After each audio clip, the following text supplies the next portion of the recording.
We will be live on YouTube in just a couple seconds. Just FYI for everybody.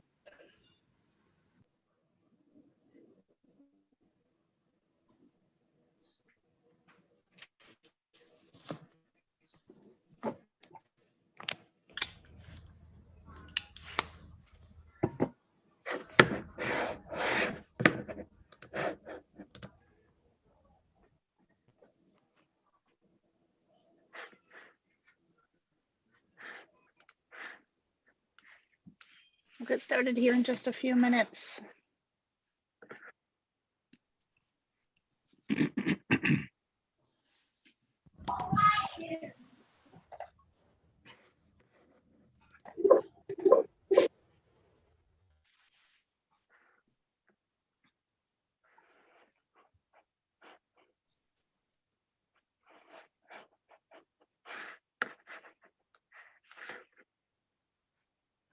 Once again, table this, figure out how we can language this for safety. It's not for inclusion or disclusion, but for the safety of our community and family members. And then furthermore, on policy number 4, part 4, providing all students the opportunity to participate in physical education courses, co-curricular and extracurricular activities in the manner consistent with their gender identity, including but not limited.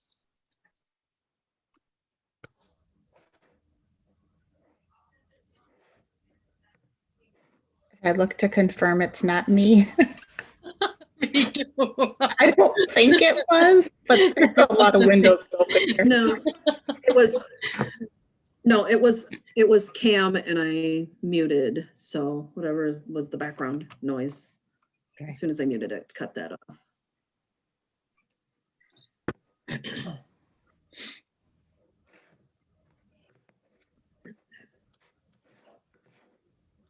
Mark, can you hear me okay tonight?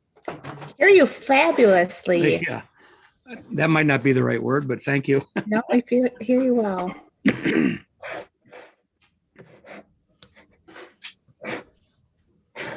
All right, we are right at 6:30. I will call our City Council workshop to order. Karen, could you note attendance for the record rather than doing a formal roll call tonight? Yes, I will. Very good. I would invite everybody to join us for the Pledge of Allegiance as we get started. If you would like to shut off your camera before you rise for the pledge, you can do so on the bottom left of your Zoom tray. And could we have somebody, there we go, Dan, present the flag.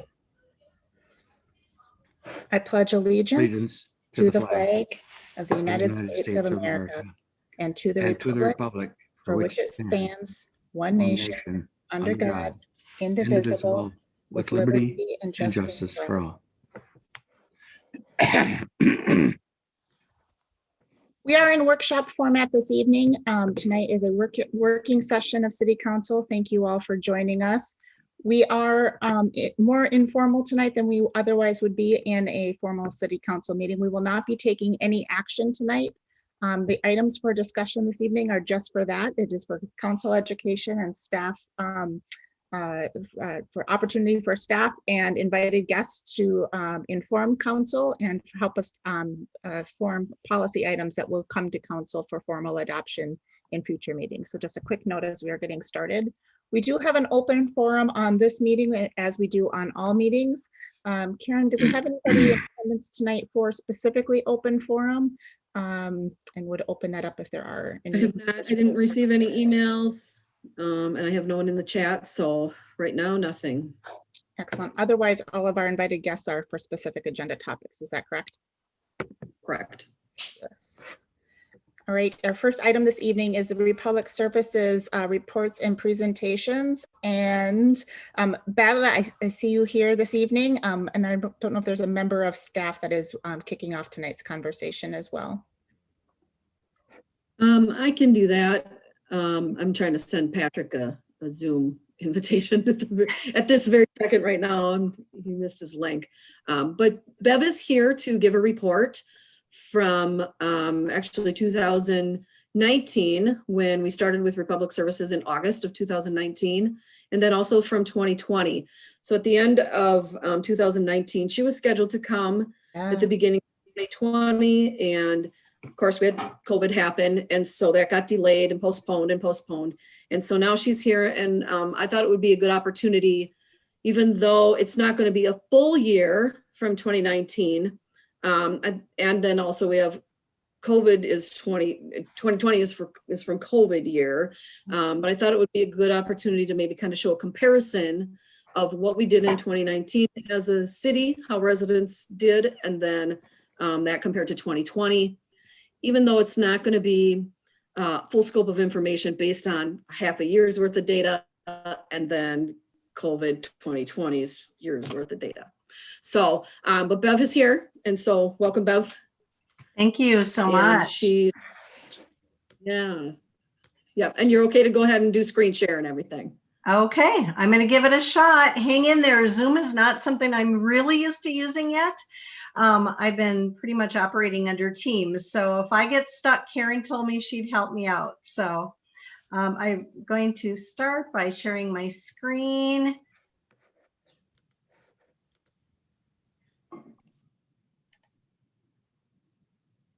And hope. There you go.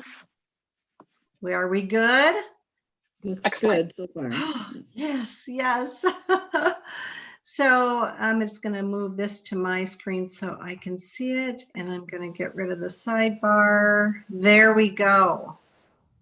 Okay, first of all, I wanted to thank all of you for giving me this time this evening to kind of run through a preview of what happened last year, where we're at, where we started at in 2019, what a snapshot of what 2020 looked like. Thanks so much, Karen, for that introduction. In terms of some of the information that I'm sharing this evening is a bit inflated due to COVID-19. We all know there was a lot more residential volume generated in 2020 due to the fact that we were all at home. People weren't at school, they were home, college kids came home. So it will be interesting to see as we move forward what our new normal is going to look like. So with that, I'll just get started here. First of all, I wanted to take a look. I've got just a snapshot here of March 3rd, 2020 to March 9th of 2021 in terms of participation, in terms of households that have enrolled in our municipal programs. And so you can see that we did have an increase year over year. And again, this is a snapshot. It doesn't feel month to month, but I was happy to see that we did have an uptick in participation. I know when we first started the program in 2019, we did have a number of residents that had decided to opt out and self-haul. This is an indication here that I think some of those folks have changed their mind and have decided to participate. It could also be, just movement within the city. Some folks have moved out, and if they weren't participating at that time, the new resident is participating. But it's nice to see an uptick here in all levels. I will point out in all transparency, when I had these numbers pulled, when I looked at recycling year over year here, there are some folks that have trash service but not recycling service. So I'm sure you all noticed that as well. So there's a small number there that we are looking to audit and find out what's happening. Who's got trash but not recycling? This could be a data error, or this may be just human error.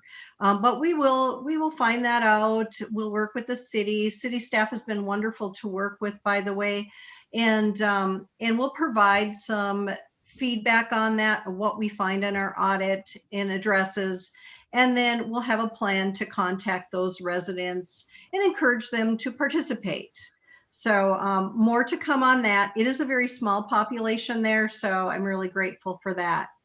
And of course, you can see there's an uptick in yard waste as well. And we're coming up on yard waste season soon, so we're super excited. There's also an audit that I plan on doing on yard waste. I show here that the number of households with 3 carts We've got a number of those, but I know that we have some households beyond beyond 3 carts. I had a woman contact me, oh gosh, probably late 2019, requesting 6 carts. So I know there are a couple out there. This would be folks who live on the lake and have a lot more lake weed that they were saying that they fill up their carts pretty quickly with. So, and I think it's just something about a point or something. There's a point on the lake that tends to get more weed. So anyway, more to come on that, but this gives you a really great idea of how many folks we have participating in the municipal program. And it was nice to see an increase there, especially in recycling with multiple carts. You know, we encourage people to recycle all the material that they possibly can. And as you can see, people are becoming more and more engaged here in Forest Lake. I'm very excited about that. And a lot of kudos goes to staff and the interns that put together a beautiful, really great video. If you haven't seen it yet on the city's website, I would encourage you to do so. It's fantastic, and they sent out really great educational materials as well. I work with Jamie and her team, and I'm very enthusiastic about these numbers for the multiple carts. So great job. We have a lot of HOAs in Forest Lake. A lot really hasn't changed there since we began the program. They were given the option to either participate in the city program or to continue to contract out with a contractor of their choice, a vendor of their choice. And so I have a list here of those who have opted into the program, the HOAs. As you can see, we have a number of them. They've been great to work with. And then we've got some that have opted out. And so I have a list of those as well. And so it is good to see. It's a nice record to have for now. As this changes, if it does change at all, I certainly will update the city. Here's the real good stuff here. Here's the year-over-year tonnages that Karen referred to. You can see in 2019, we started the program in August.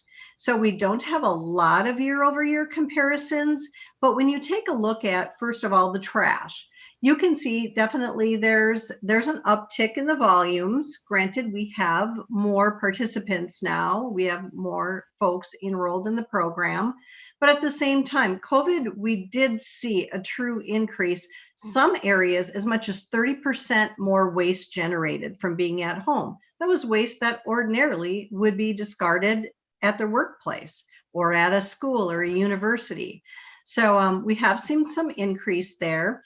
Recycling looks really great as well. Lots of great tonnage there. That really great tonnage and some nice increases there. So I was very pleased with that. There was a bit of an anomaly, and I'm not sure why. In October, you can see that in 2019, we had, in recycling, we had 125 tons versus in 2020, 110. And I tried to dig into that data to see exactly what caused that, and I honestly don't know.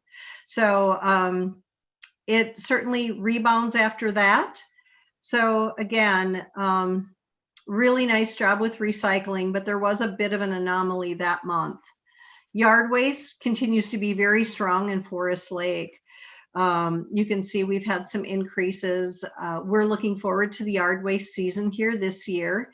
A little disappointed with the snow we just got, but I think this is it. When I look through the window, I think, okay, this is our last hurrah here of the snow. So we're getting very excited about the middle of the month starting our yard waste season again, as I'm sure the residents are. So some very nice tonnages. You can see here the average set out for weights for recycling is a little over 18 pounds. That's very healthy as compared to other cities. So we've got a lot of great tonnage there. Trash is 37 and yard waste 37. So again, very healthy weights when I compare those to other cities. And I couldn't be more thrilled with the participation and some of the enthusiasm I'm seeing now in Forest Lake for recycling. Say, Bev, is Mhm. it possible the recycling numbers were flipped in September, October 2020? You know, I'm not sure. I think what it might be is just maybe some routing data. It could be flipped.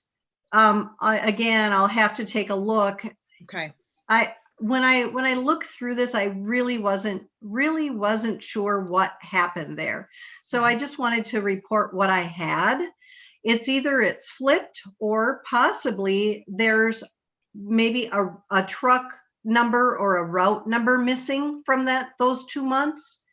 I don't know what that reason is, but I appreciate that suggestion in terms of further investigation. Yeah, you'd be very similar to 2019 if you just, flip those numbers in 2020. So, That's very true. Yeah, great observation.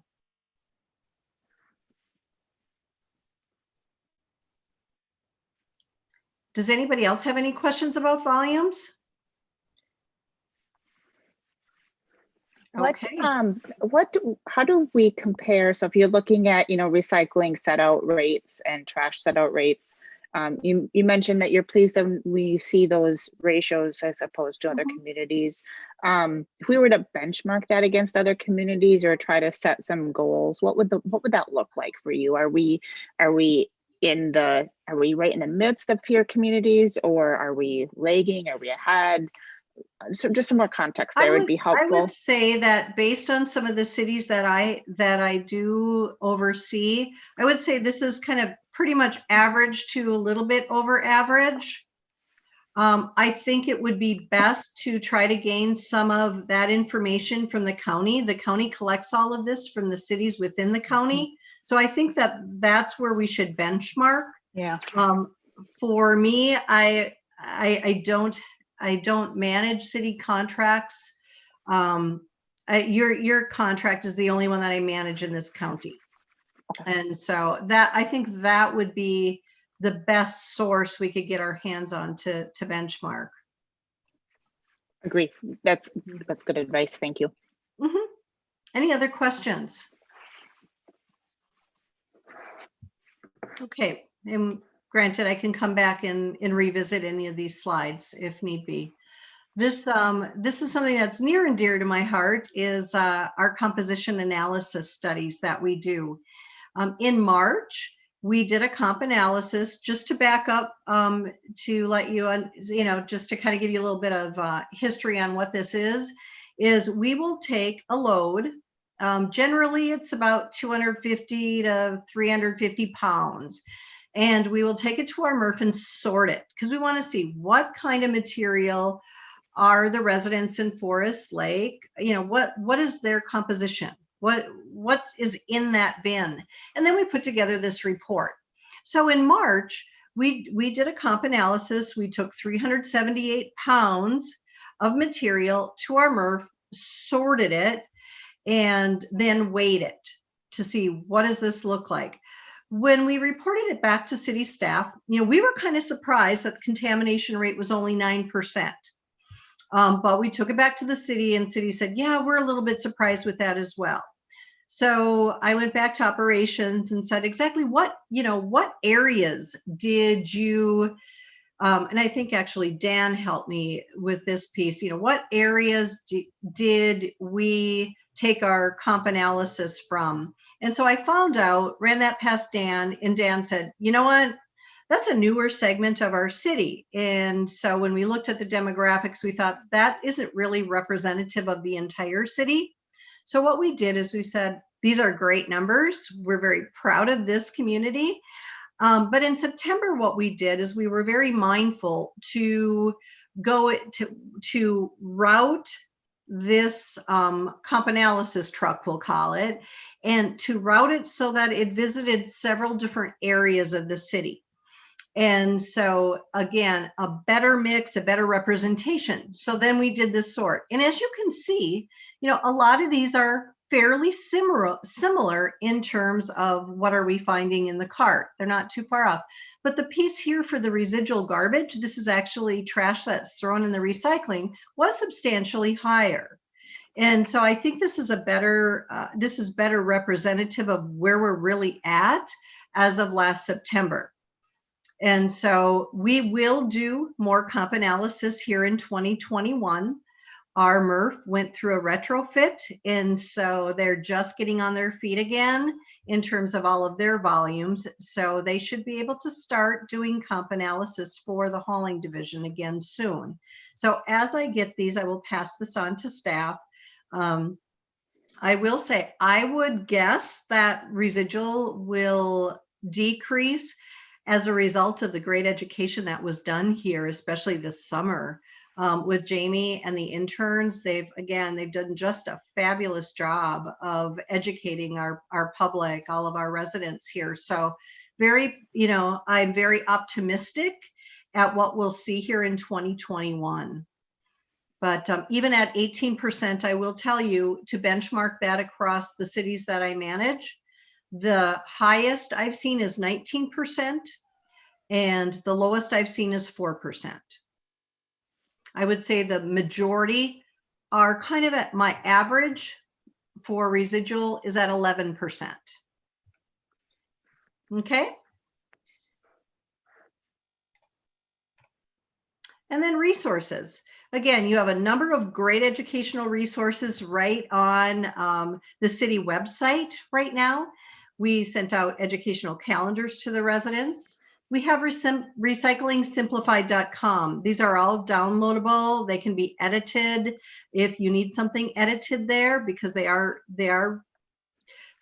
created for national purposes. We recycle glass here where most of the nation doesn't. So if you see something there that you really want to put out in the community or have it in any event, give me enough notice and I'll have it edited for you. And then also Forest Lake at republicservices.com. That is up to date. Great information there for your residents. And then also republicservices.com/Forest Lake. This is our Republic Services site. It's not the microsite like, I previously mentioned. And if you go there, people can see, when is my recycling day? I'm not sure. They can get some basics there. And I'll probably this year build that out to be a little bit more robust as well. So that's what I have for now. So some really great stats, and I see us moving in the right direction. Thank you, Bev. Council question, Councilmember Byström, go ahead. Bev, could you just back up one slide? I have a question.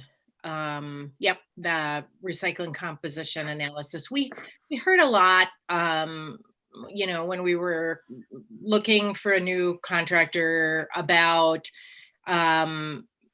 contamination of entire loads with, certain percentages of that residual garbage. Mm-hmm. What is there a threshold for that? When you reach a certain percentage point, does it prevent you from being able to recycle the recyclable items? No, actually, I think what you're referring to, Kathy, is the MRF average. Okay. We as a MRF, we cannot operate as a MRF if we go over a threshold of 15%. We are under that.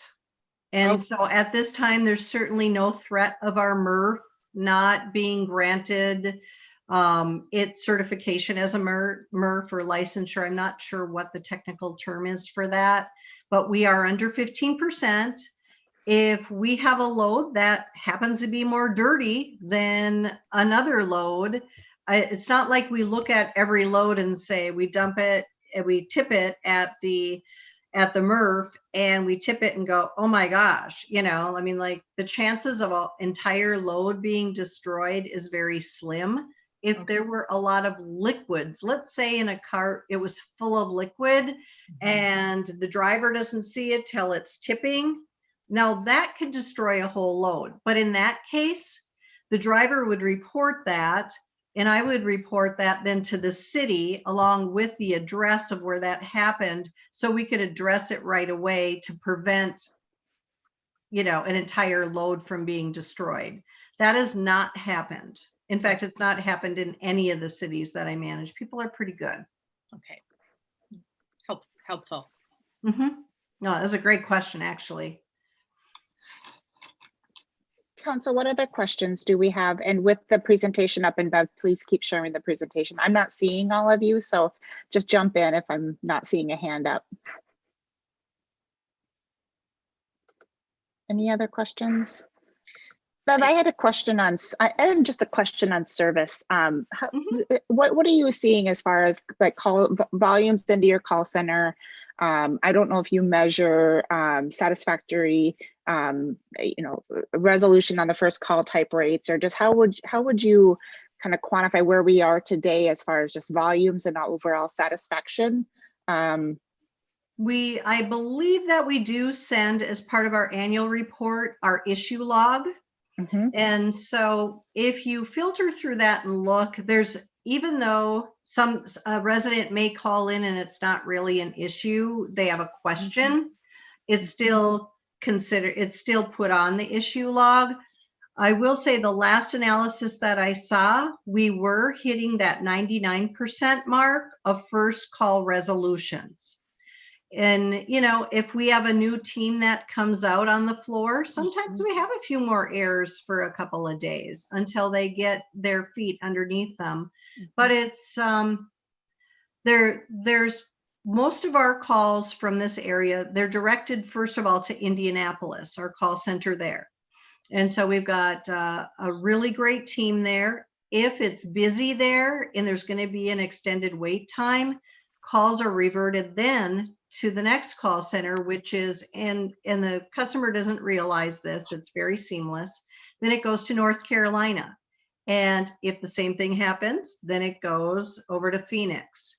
I will say we did have a day there where Texas got hit by a lot of storm. There were a couple of days there where the wait time was was obviously longer than what generally people get through within about 30 seconds. We only hear about when things go wrong. We don't get to hear about everything that goes right. But I do know that the call center is performing at a very high quality rate at this time. And we're just going to keep at it. In terms of the actual stats, I can get those from the director.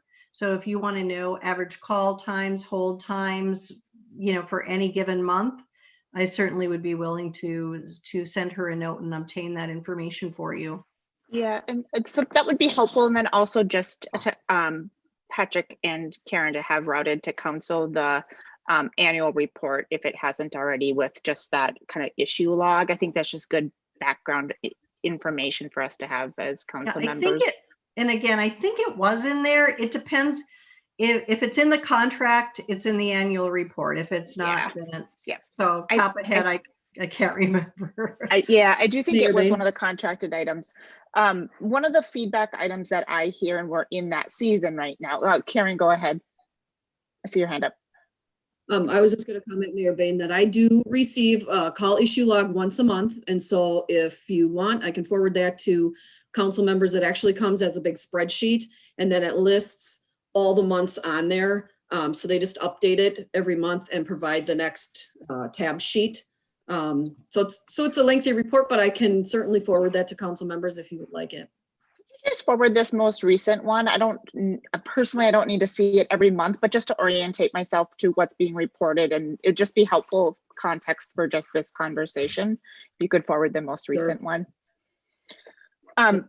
One of the feedback points that I hear, and we're in that season right now, is related to price adjustments. And there's just some general confusion in the community when we communicate that we have a fixed rate contract with Republic. So let me step back just a minute. When we went into a 5-year agreement, some of the concern of the community as well, it's going to be great for year one, but watch out what happens in future years. And we did some communication to help manage those concerns by saying, no, we have fixed adjustments. Well, some hear that and it's a fixed rate, same rate for 5 years. And so now that they're seeing some price adjustments, there's some confusion. And what I think needs to be better communicated from all sides is that the contract adjustments that are being passed on are exactly that, as stated in the contract. And so I think this manifests itself and there's some general confusion. And then I, of course, hear when things don't go well on the call center. And so sometimes I think there's some confusion at the call center of whether we are a contract city or whether this is, if they're a customer that is just an individual purchaser. And that those two fact patterns kind of wrap around themselves, and we get some, misinformation out there, some misunderstanding. And so whatever we can do to help to manage at the city level, and whatever you can do to help at Republic, of that reminder of we are at that, rate adjustment time, and this is as negotiated and as communicated as part of this 5-year contract. I just think helps to kind of set some expectations and provide for better information. Well, I think that's a great suggestion, and I've thought of that myself. I know that we had a price adjustment that didn't go well this year. It came on off cycle, and that was very uncomfortable for all of us. And I want to personally apologize to all of you for that, for having to field those calls. There is a safety net in place for for this next cycle. And I've worked with the business finance manager on that. I will say it was a human error. Okay. Well, we appreciate that transparency. And so that actually is one of my questions. I dissected that. Okay. Yep, I dissected it. It was a human error based on a misunderstanding of the system and what gets held, what gets attached. Right. So that has been cleared up, and I will be meeting in September with our business manager. And what we're going to do is we've got this aligned so that it will fall in cycle, not outside a cycle. So we've already buttoned that up, and we're ready for the next time, because again, I do apologize. It was a human error and it won't happen again. And then also I had some other ideas too. I thought that since we are billing directly the residents, it wouldn't hurt the cycle prior to the price adjustment to put a notification on the invoice saying next the invoice will indicate the annual price adjustment. And then what we can do is, as soon as we hear from the county, if there's an adjustment on the disposal piece, what we can do is on our microsite that we built for Forest Lake, we can post the new 2021 rates like in December. And then maybe the city can also post that on the site. And again, just kind of getting out a little bit more in front of this. Mm-hmm. And then we can say we've really done our due diligence here in notification, because everybody gets an invoice. Agree. And however we can help you communicate on the tipping fees, especially from the county, because that is the unknown in this equation. And so whatever we can do to always be communicating that is a potential, that there, I've tried to say that, yes, we have fixed increments, but the unknown is the tipping fee. But again, sometimes that all gets lost in communication. What happened in this last adjustment, and I know you saw this a little bit too, is people saw the $2 rate adjustment and they compounded that, and they thought, well, that's $2 for this quarter, $2 for this month, and my rate adjustment for the year is going to be. So whatever we can do to help break that out into a percentage increase, or what it means from an annual increase, I just think helps to clarify not just that there is an increase, but for the time period and how much. Absolutely. And as soon as we have the data in terms of what that tipping increase will be, if there's one with the county, I can work on that verbiage, work with staff, and then staff can share that with you so that we're all in agreement that this makes best sense. We believe our residents, this is clear for them. there's always going to be questions, but certainly we don't want to confuse residents. But I can run that past Karen. She can run that through you, and then upon approval, we can get out in front and get that on the invoice prior. Again, if the invoice goes, let's say, if the invoice, let's say, is a February, then it would be November that the invoice, the prior invoice would go out November, December. And so we would have to make sure that we have the county information. Otherwise, we can only place, we can only state that there's going to be an increase and keep it generic and ask them we could list the sites, the city website and the microsite that we maintain. Right. So there's some options there to get the communication out either way. Sometimes the county's really great at letting us know in advance, well in advance. Sometimes we kind of wait a little bit and get a little nervous. Understood. And then also just kudos for keeping the Forest Lake specific service desk. I know when we've had some more complicated questions, if we were able to get them out of the call center queue and into the hands of that Forest Lake specific service desk, that has helped speed up resolution. So kudos for keeping that open. Thank you. Yeah, we do check that inbox several times a day to make sure that we're answering. Again, keep that in front of people. In today's world, they don't always want to talk to people. They would prefer to email. And they can get a very fast response from our local team if they send an email. Phone, it's just, we would just assume they come that through, they get to us through that means. Yeah, I tend to agree with Mayor Bain too, in terms of communication. I think more is better here. I think our residents either don't remember, didn't pay attention, or are unaware that kind of scheduled increase is part of that 5-year contract, right? And we tried to point that out numerous times as we were taking a look at the annual increase and then the tipping fee, right? Those are the two areas that may change. And I'm not sure that we're doing a real good job reminding folks that that's what they're going to see, in that next calendar year. So I think in addition to, the invoice, potentially, Karen, maybe we can do some communication through the city newsletter, or, maybe even social media. I'm not exactly sure, but I think that it catches us every, it caught us last year, it caught us again this year. And then that little $2 charge, the phone was ringing off the hook. So what in the world? And social media was on fire. What's going on, right? Yeah. So yeah, so I'm a firm believer in getting out ahead of those things.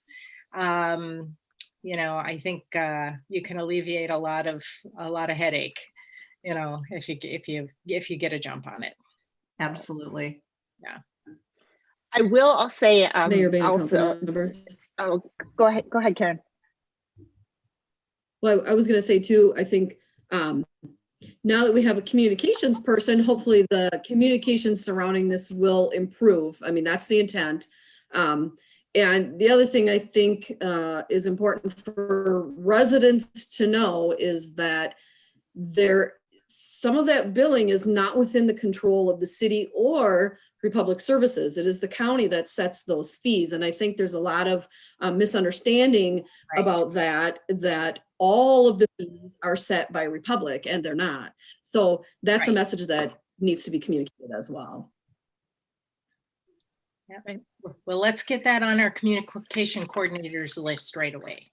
It should be on the meeting. Yeah, it's on there. It was put on our list. You are here. Jackie is here tonight. I didn't I'm see. here. I've been listening and taking notes, so yeah, Okay. it'll definitely be taken care of. We have Facebook, the website, next door, a weekly email, newsletter. We can put it in all of those. Yeah. Okay. Super. That's great. The other, since we're talking about in terms of frequent questions, the other question, I'm always surprised that every time this comes across my desk, but it happens a lot, so we should say it again. People say, I missed my pickup, what do I do? And so your missed pickup feature on your website is fabulous. It is fast. Your trucks turn around and pick that up. And so that's a service that you provide that we just need to continue to communicate because it's a frequent question. And happy to talk to residents about anything your missed trash picked up. I'm probably not the most effective channel, but if I can provide some guidance, always happy to do so. What other questions do we have for Bev this evening? Well, we're glad we are no longer entering into the pandemic. Hopefully we're on the other side of this. So we look forward to another update when it is the right time. Thank you for being here tonight and the thorough presentation of information. We appreciate what you do for Forest Lake. Well, thank you. It truly is a pleasure serving you. And if ever you have a question, a problem, feel free to reach out. And I'll help you with it, whatever you want or need, okay? Will do. Thank you so much. Thank you. Bye-bye. Our next item this evening is the North Lakes Academy request for conduit financing. Patrick, do you want to kick this off? I know we've got a couple of members from North Lakes here with us as well. Yeah, sure. I will certainly kick it off.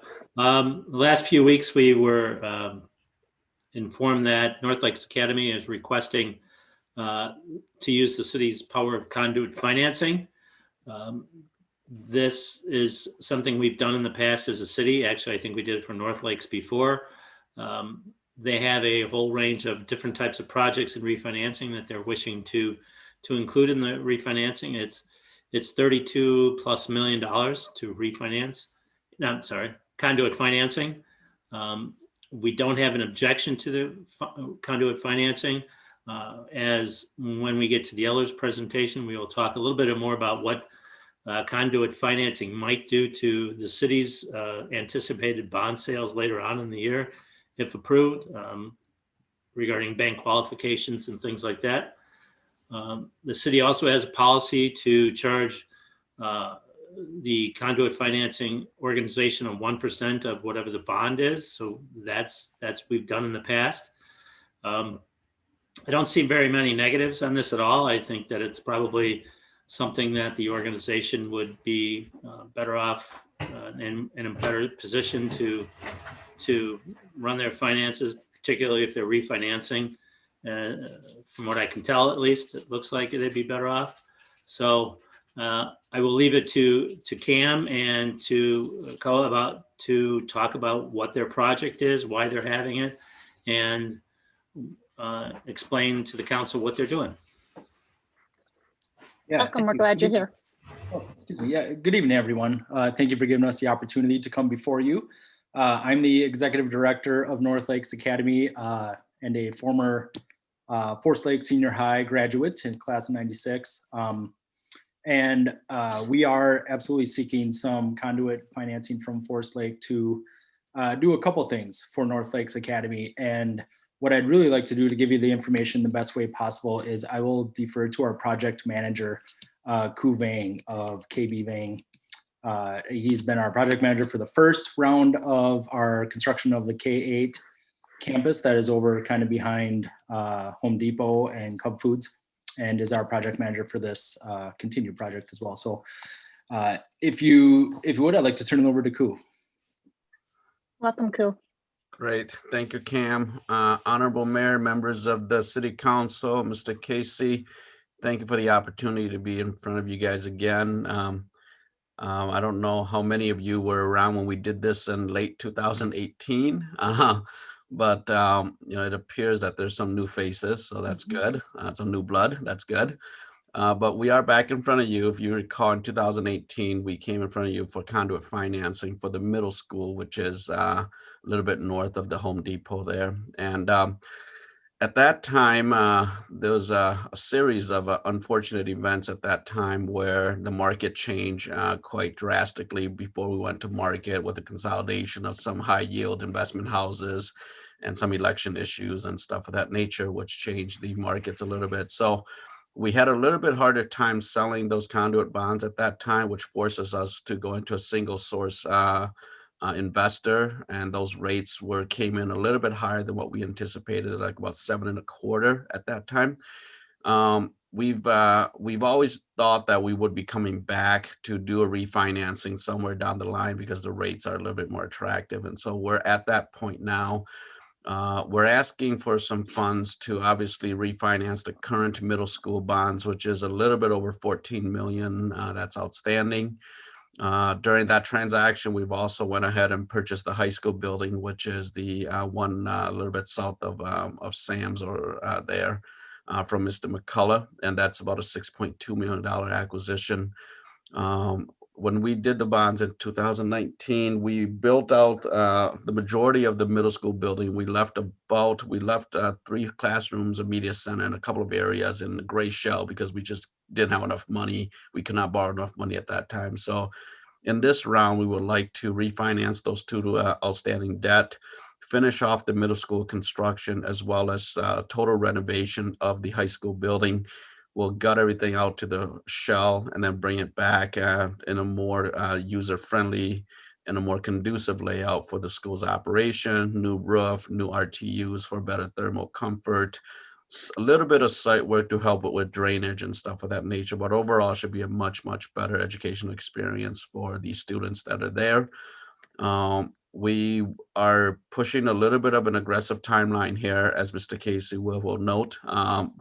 But hopefully the city council can accommodate. So with that, I'm just going to stop there and see if there's any specific questions or if there's anything specific that the council members would like to ask. Maybe just foundational information just for those who might be watching. Could somebody describe kind of the nature of conduit financing? I do think it's important to just describe what the city's role is in and what risk we might be taking, or in this case, not taking, and how we manage that. Just some background information. Every time this topic comes up, I always like to make sure those who are paying attention know what we're talking about. Yeah, I will try to start, and I'm sure that if I go astray, there are a few people in the meeting that'll put me straight. But the legislature has allowed the city to approve conduit financing for other organizations. It uses their bond capacity to sell those bonds. It's a very little risk to the city as far as that goes. We're not responsible for repayment of the bonds. We're just really, as it says, a conduit. So it's just from one to another. It's just a method that can help an organization like North Lakes Academy secure funding where they may not be able to do otherwise, go to the private market and so forth.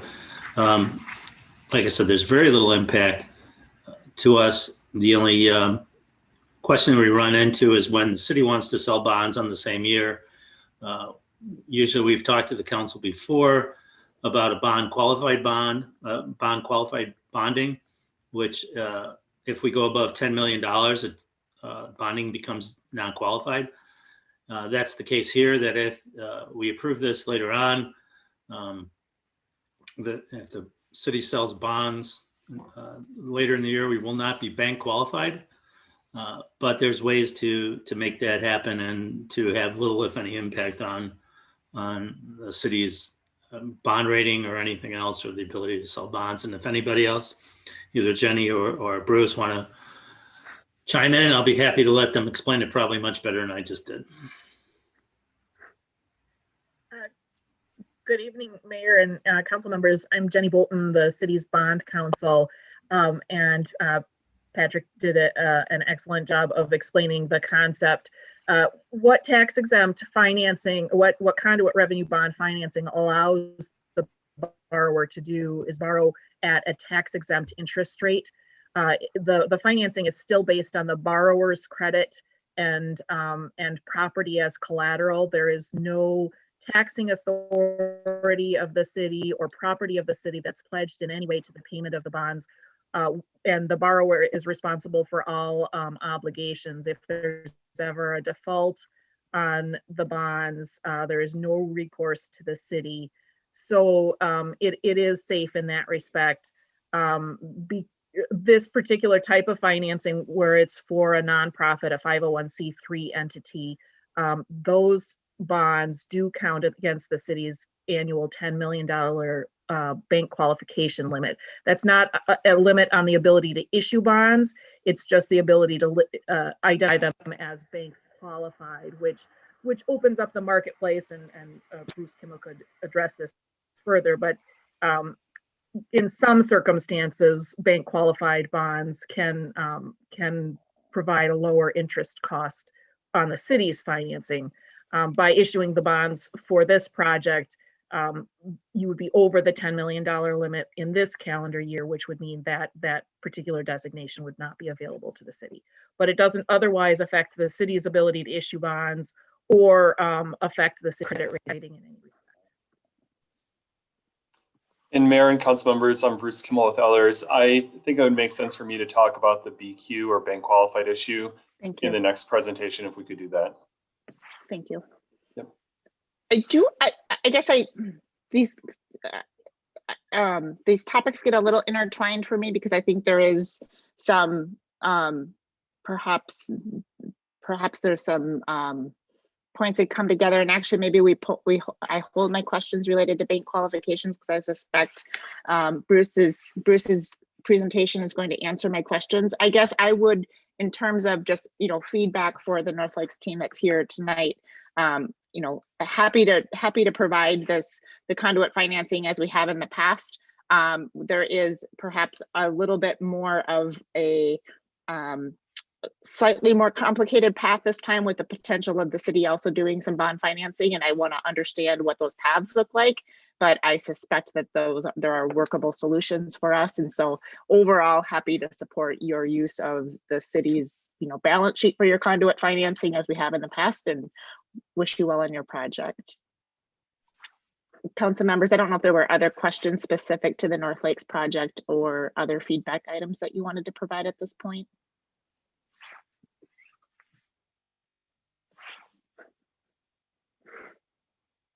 Council, anything for North Lakes? Not seeing anything. Help on, and I know you mentioned, Ku, that you had a very tight timeline that was expected.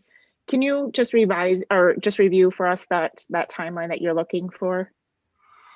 Honorable Mayor, members of the City Council, as you know, doing renovations of a whole building during the school year is difficult. And if there's one thing that COVID has been helpful for school construction, is that the distance learning has helped us with construction. However, with the anticipation of everybody going back to school, we are hoping to start construction as soon as we close, which we think will be mid-May or so of this year yet, and to be completed with that whole renovation, which is about a 54,000 square foot renovation before the start of school year in the fall, and that's coming fall.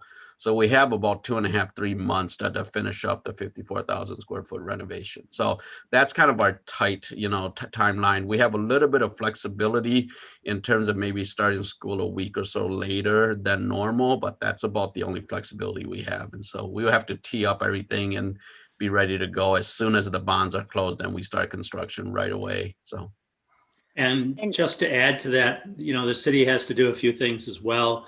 As far as a resolution, public hearing, the council has to approve that. So, we will try to expedite that if there's no objection, and do that as soon as possible, depending how fast Jenny can get her paperwork together, and the North Lakes Academy can get their paperwork together, and we can look at it and proceed, depending also on what the next presentation is with Ellers. I don't see a big stumbling block here, but there's a lot of just paperwork and things we need to get through, and the city side will try to get that, if there's no objection, as fast as we can. That was my question, is just making sure that there's enough timeline to keep these moving. But it sounds like expedited is good in this circumstance, and sounds like you're working together on making that happen. So whatever we can do as council to support that. I know there's some time, some work that has to be done ahead of time, and then a public hearing that has to be noticed. So keep us posted. We'll be certain to. Well, thank you for being here tonight. I appreciate you being here in person and opportunity to learn more about the project. Is there a parallel path going for through Planning Commission? I have not. Is that already well underway? Honorable Mayor, members of the City Council, yeah, we submitted the, it'll be a CUP adjustment or amendment, and that was submitted to Planner Donovan Hart, I think late last week already. And then the bond application was submitted earlier today. And so those formal applications are on track right now. So they've been both submitted. So. Okay. Thank you for that. All right. Thank you again for being here this evening. Great.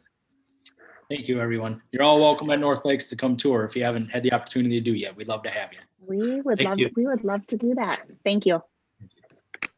Thank you. All right, with that, we will transition to our next agenda item this evening, which is our 10-year financial management plan. Patrick, I'll let you kick off our conversation this evening. Sure. Once again, we're going to let Ellers walk you through the 10-year financial plan. Please be aware this is probably not the last session we'll have in the 10-year plan. We still have a lot of issues to work through. This one focuses more on these next 2 years of what the financial plan is and what we think we should be doing.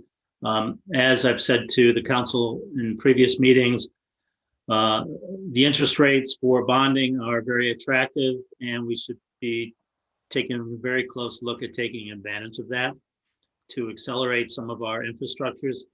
As you all know, the strategic plan had a large, with the 10-year plan, but also had an infrastructure component to it. That's what we're going to try to address. With that, Ellers will walk you through some of the scenarios that we've come up with that include, continuing with our street renovations, possible money for parks, and money for capital equipment replacement and shuffling dollars around there. But it really is, we're really talking about hopefully this year selling another set of bonds, what that may do, how that may function, and what that does to the long-term plan. But I think the council really has to be aware of that interest rates are starting to go up just a bit, probably depending on the economy, depending on who knows what happens with the recoveries, may continue to go up, but we're still in a good period of time where we should take a real hard look at continue to bond for some of our needs. So with that, we have Bruce Kimmel here from Ellers, and I will turn it over to Bruce, and hopefully he will go through all this, and there'll be questions on either Bruce or myself or Sandy later on. Please feel free to chime in or stop us at any time.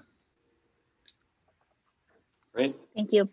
Thanks, Patrick, and thank you, Mayor and Council members. Again, I'm Bruce Kimmel with Ellers, your municipal advisor, and here with another iteration of the financial management plan. And Patrick, I hope you were sounding excited when you said it's not the last time, right? It's an ongoing discussion, but we are here to share some new information with you and see what questions you have, and then to get your input, as Patrick alluded to, on this year's financing and what that might look like. I'm going to share my screen here. And looks like that worked. Can everyone see my PowerPoint? Yeah. Okay, great. So I know that there's a couple of new people to this conversation. So what we wanted to start with was just a refresher on what the financial management plan, or FMP, is meant to do. And as you'll recall from last fall's discussion, what this is really is essentially a really complex glorified Excel workbook that includes operating projections for the city and capital budget projections for the city across the general fund and the affiliated sort of general governmental funds, as well as your enterprise funds, so that we can get a pretty holistic look at what the tax impacts will be and impacts on fund balances given a certain set of assumptions. And so there's many, many inputs that we can put in, ranging everything from property value inflation to the cost and timing of new projects, to the cost of adding new staff or other operating expenses. And then we can basically solve for what property taxes and utility revenues will need to be to make sure everything balances within reason and that the plan is viable. So as this slide shows, some of the key variables are your CIP, the operating revenues and expenses, tax-based growth, and existing and future debt. And we also, again, include all of your major utility funds. Some of the key assumptions in the general fund budget, we're taking a pretty conservative approach in assuming flat intergovernmental revenues, federal and state, as well as franchise fees. We do not incorporate any of the CARES Act money that the city received and has the benefit of in 2020, nor are we accounting for any of the potential benefit of the American Recovery Act, or whatever the acronym is for the legislation that President Biden just signed last week. We do assume modest property tax-based growth, 1% growth on existing tax base, as well as an additional 1% annually from new housing development. We don't assume any new tax capacity from new commercial, given the fact that it's a little bit harder to predict, but we know that the city is growing with commercial uses and will continue to do that. So that's another area in which we're a little bit conservative in our estimates. And we do factor in some expiring TIF districts. You'll be gaining new general tax capacity in 2023 and 2027, respectively. So again, on franchise fees, we're holding that flat at the current $770,000 and showing that going directly to fund street projects on an annual basis. We're holding state and federal aid flat at roughly the current $1.2 million annually.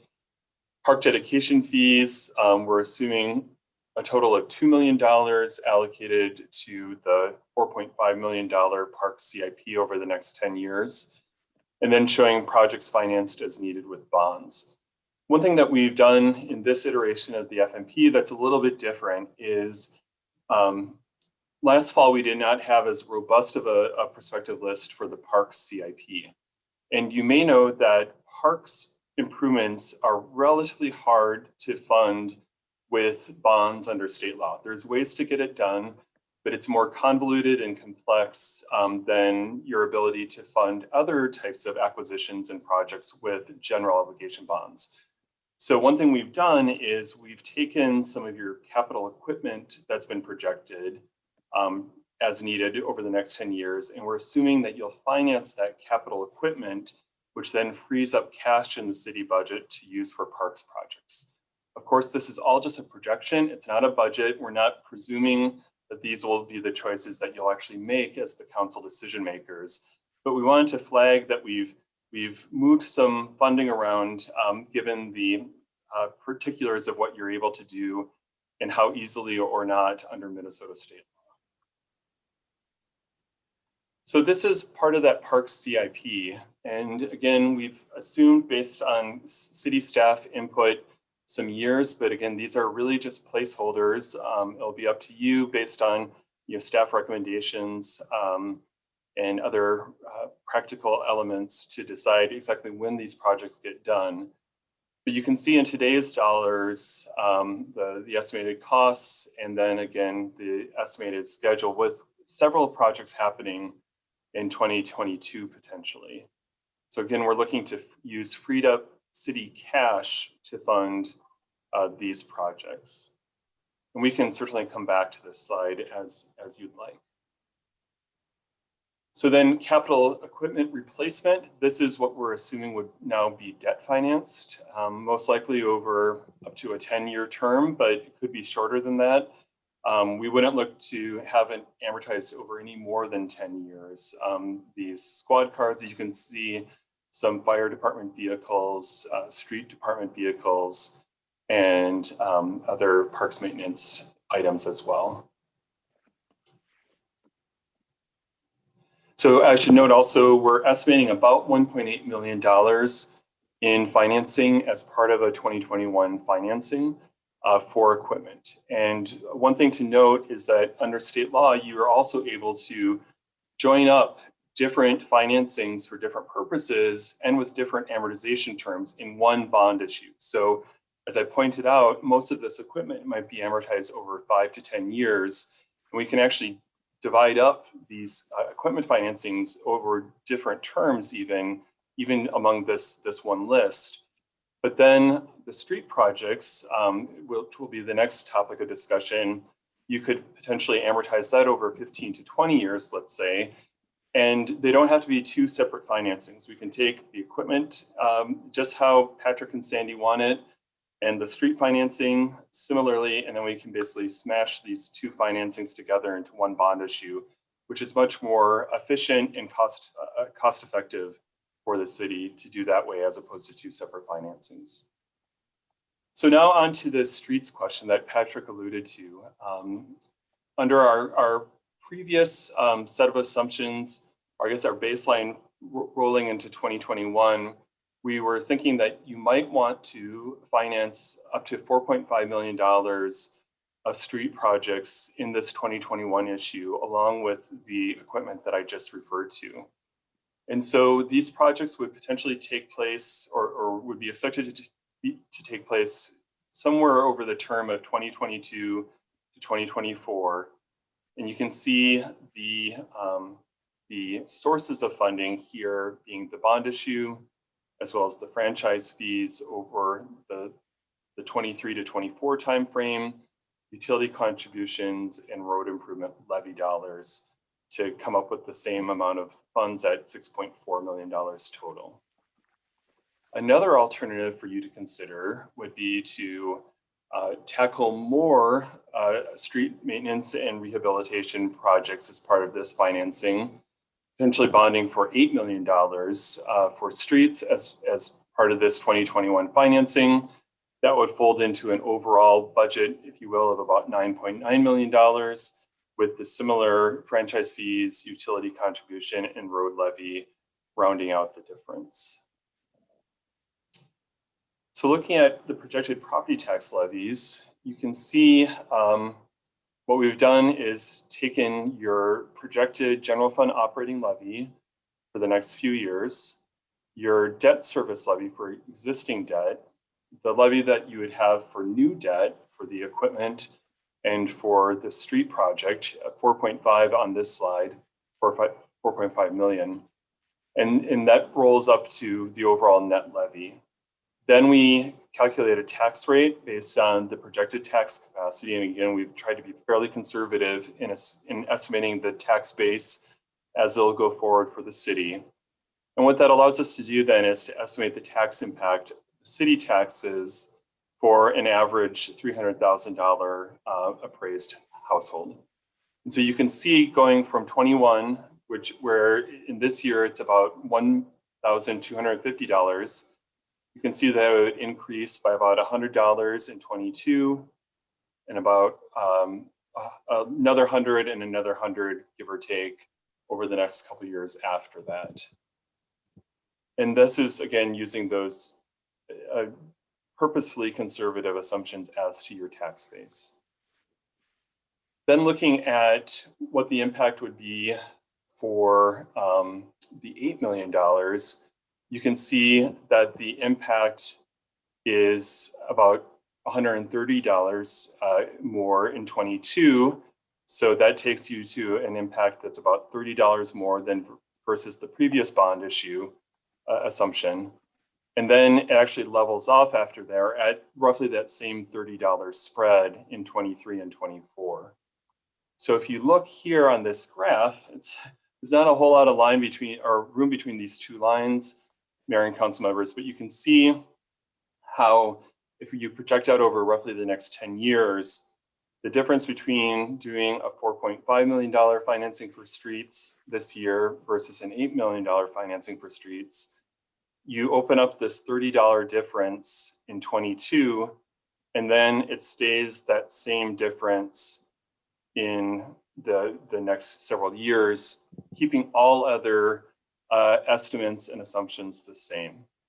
Obviously, if your tax base grows more than what we've estimated, these lines will come down in pitch.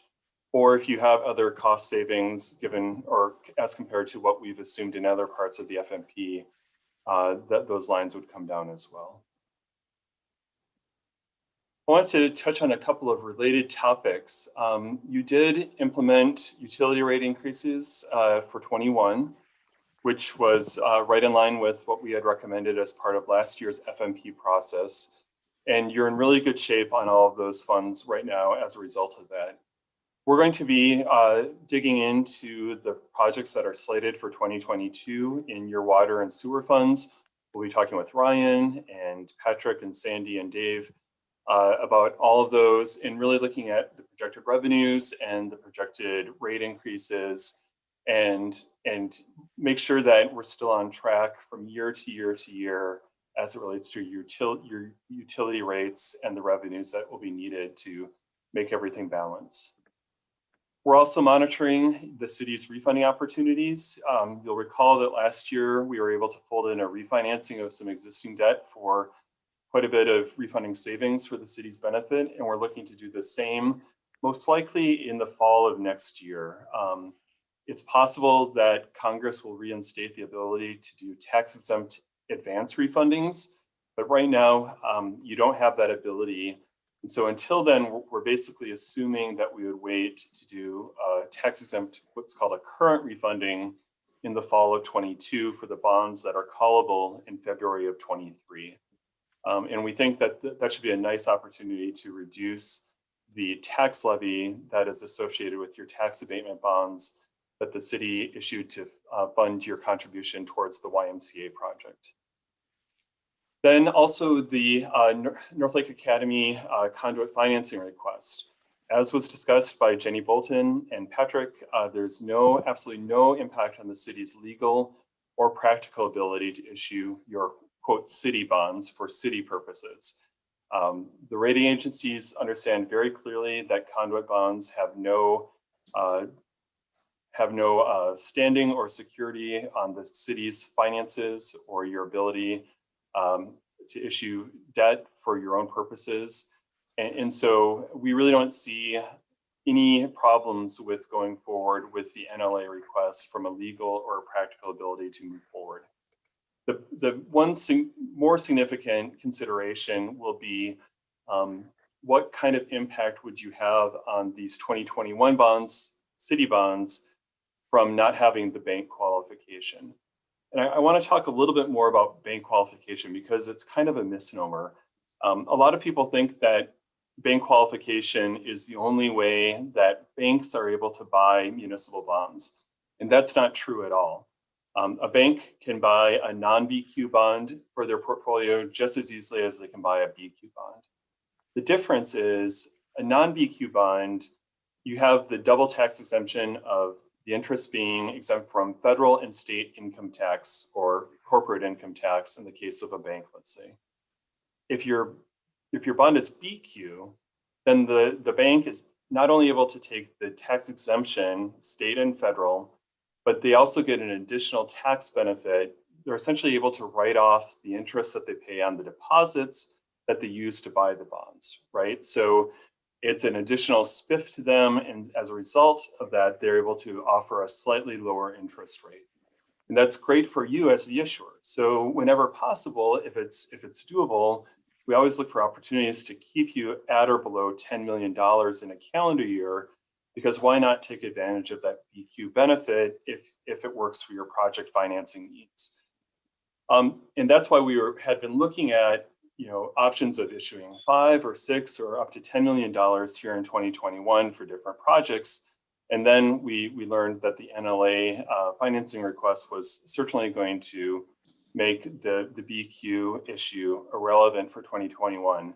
That is, if you go forward with the NLA conduit financing request.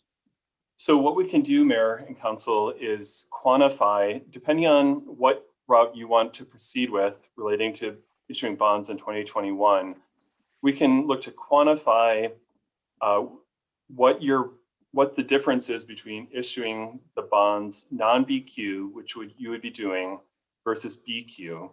And then we can look to negotiate your final terms and conditions of your agreement with NLA to compensate the city potentially in an upfront payment, most likely, for the loss of that BQ status. I would note that we're probably going to do that in conjunction with looking at the issuance fee and other compensation for city costs involved. We want to make sure that you're held harmless, that all of your costs are fully compensated, and that staff and you on the council are comfortable with whatever the balance is reached. But we are definitely keeping an eye on this and want to make sure that you're clear and comfortable with the agreement that is struck. The difference in rate, if I may just ask a couple questions here, that difference in rate, so I understand that we have an opportunity to recoup that difference through a change in fees or a different negotiated rate. That rate is part of our fee structure, right? As it sits today. And so does this mean a change to our fee structure to expand our fee structure to address this type of situation? I guess my preference would be that we make this not situational, but that we make it more based off of the merits of the fact pattern of our fees are typically whatever, it's typically 1%. In situations like this going forward, we would then charge a different rate. Is that what would be proposed, that it's more of a change in fee policy rather than specifically negotiated for this transaction? Because the former would be my preference. That it's not. I'm going to let Patrick address this as well, but Mayor, one thing to consider is that the spread between BQ and non-BQ rates changes over time. Right now, the difference is relatively small because rates are so low overall. There's still a difference, and I don't want to belittle that, but the BQ benefit is smaller now than what it was 5 years ago. Mm-hmm. And so I think you want to, if you want to amend the policy, you could say that you potentially want to be compensated for the loss of BQ in any given year, but that should be, the result of an analysis done by your financial advisor or something to that effect, because it will vary over time. Yeah, because what I would prefer to have is that is something that's more policy specific, and whether it's North Lakes coming to us or Leela coming to us or whoever's coming to us, if this is just our policy. I don't think we've had this circumstance before where we've had this collision on, within the same year, the city issuing debt as we're considering conduit financing. So if whatever we can do to make this not specific to this transaction, but a broader policy change would be my preference. But I appreciate, Bruce, the fact pattern that you bring up, that it might be difficult to set a standard rate given that the spread may be different at different points in time. Yeah, and I agree. I think the policy should say exactly what we've just said, that we should make up the difference in the bank qualifying based on whatever negotiation. Doesn't have to be a percentage, but I think it's important for future councils, future administrators to say, okay, here's what we're doing. We have the 1% for conduit financing, but also if we run into a BQ issue, that we're compensated for that based on whatever the finance people say.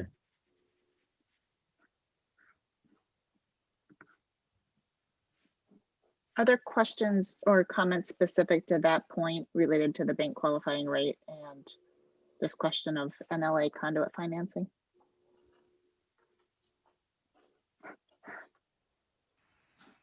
Okay. Bruce, Patrick, do you have what you need for council for that question? I do. I believe that we will come back with a policy that includes the difference in bank qualifying for the council to approve. The impact of this decision to anybody coming to council for conduit financing, I mean, these costs get rolled into the financing, correct? So it is just less proceeds that's available for their project. Is that or they bond a little bit more? Yeah. Right. Sure. Right. Okay. And Mayor, if I can just jump in, then I agree. I think we have what we need in terms of the BQ issue. Just wrapping up the conversation in terms of the FMP and the financing. So we'd really welcome any other questions you have about the FMP update and the components in that. And we would like whatever feedback you have in terms of the size and the scope of the 2021 financing for city purposes. If people have, thoughts on doing more of that street financing here in 2021 versus in another year. And then based on this direction, I would work more with Ryan and Patrick and Sandy to come up with a preliminary financing proposal, probably come back to you this summer, anticipating a financing sometime in the fall of 2021. That's helpful. To help support that, the next part of your question, easy for us to just dive into the small minutia of how we're going to treat these fees. The broader question is, what do we do with the plan? Our packet included a number of different street scenarios. Ryan, do we want to go through those different scenarios? I would find it helpful and just help us reconcile between the street scenarios that were as part of our packet to the slides that Bruce just showed us. That would it'd be helpful foundation conversation. Yeah, no problem. That's why we prepared them, because it's always easier with visuals than throwing a bunch of numbers that you don't know what it actually is relating to. So right. So this is why we create these documents. This basically takes all the stuff that you just had thrown at you and the numbers and spreadsheets to visually see what would occur based on what type of funding you guys would allocate. Now, everything within all these sheets really should be done this year. I mean, you guys know the roads that are outlined in these packets, and you went and drove them before the snow came today, or in a week you'll go drive them. You'll see why these roads have been designated as priority areas for us to move next to. So there's 4 separate maps, which is 4 different separate scenarios. The first one, or I should say all 4 maps in 2022 include the same scope of work, because that's part of your first bond that you guys did. That this will be our last year of bond proceeds and our existing funding. So that'll be the same throughout. So we already kind of know where we're going. Potentially in 2022, we have our traditional local street project like we do, but we also might have one that we break off of because of North Shore Circle there on the peninsula, where we have major sewer issues, and there's also a large amount of funding coming from the sewer funding to fix what's out there. A lot of I&I, one manhole we look in, it's dry. The next manhole we look in, it's full of sewage. So we know we got a lot of sags in line. A lot of services out there, very, very shallow. People are throwing hay bales on top of them every year just to make sure things don't freeze. And then that's also an area that was identified in the first round of our lift station projects. But it was when we found out all this piping was so bad, we walked away from that, knowing we would deal with the lift stations in 22. So by relaying the sewer basically backwards in this area, we're also able to eliminate 1 lift station. So we'll take 2 lift stations out that were built in the 60s, early 70s, and replace it with 1 new one, and then all new piping out there. But because of all that type of work and that grant that I've been talking about with the Met Council I&I, we want to apply that portion of work to that. And then also that separate sewer lining project you guys already authorized. Met Council released the grants last week. But with that grant, it does require some other requirements that our local projects don't. There will be prevailing wage and stuff like that. So that's why we want to break it out. And, already going to be a substantial amount of project, but the funding's there. But with that grant, is basically going to allow us to buy down 1% of some of the work that we do. So it's the same grant that we executed back in, 2015 already now, and I think we got 88 or 90 some $1,000 in return for the work that we did just on 15th Street and some lining. So this will line up with that project nice, and then also the other lining work that's been authorized. So with that, 22 is what it is. The first sheet, which is staying as status quo, basically our bond money runs out in 22, and then we're left with the 895 budgeted annual, which is a breakdown of your franchise fees and then your 3 utility funds that always participate at a minimum amount, 25,000.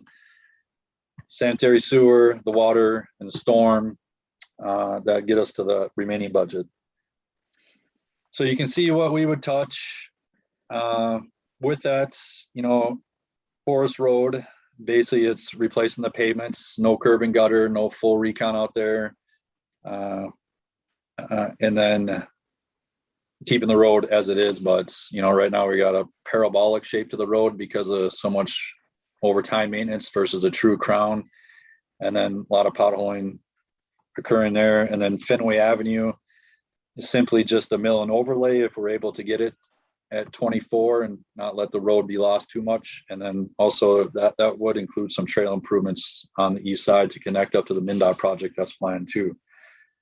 Otherwise, everything else is kind of status quo what it is. Of all these projects shown on this plan right here, there's really no risk to any of the projects. I'll talk about risk on a separate slide here when I get into that. But the second option, Ryan, before you move on to the second option, I just want to make sure I'm tracking. So the first option is the $895 per year. That's page 10 of our packet, the first of the maps. Is that right? that's correct. And if we were to choose that option, do we not touch any of North Shore Trail? No. So North Shore Trail there's no plan for North Shore Trail if we continue with just this status plan quo. That's correct, unless by year 26 say it's so bad we have to go do something, right? And then whatever. Some might argue that's today, just to be frank. I mean, we're hearing a lot of feedback on North Shore Trail. Yep.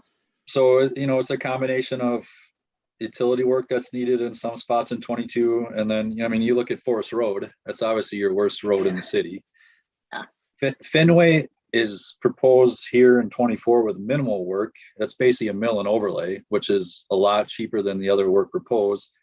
Because if we can get to that early now, instead of letting it go several more years, then we're not having to deal with the full pavement replacement. And that road's going to see so much more traffic compared to what North Shore Trail has. Yep. We have traffic counts to support that, and it's going to see a lot of construction equipment with all the development in the headwaters area over time. So that road's always going to have heavy traffic, heavy busing, construction equipment, and all that too. So, and I understand. I wanted to just confirm that the first option with the $895 per year does not address North Shore Trail at any point. So it doesn't, but it's still one of those situations where we could continue to seek funding through whether it's grants or bonding bill. This was a bonding bill request. We were not successful on that. Right.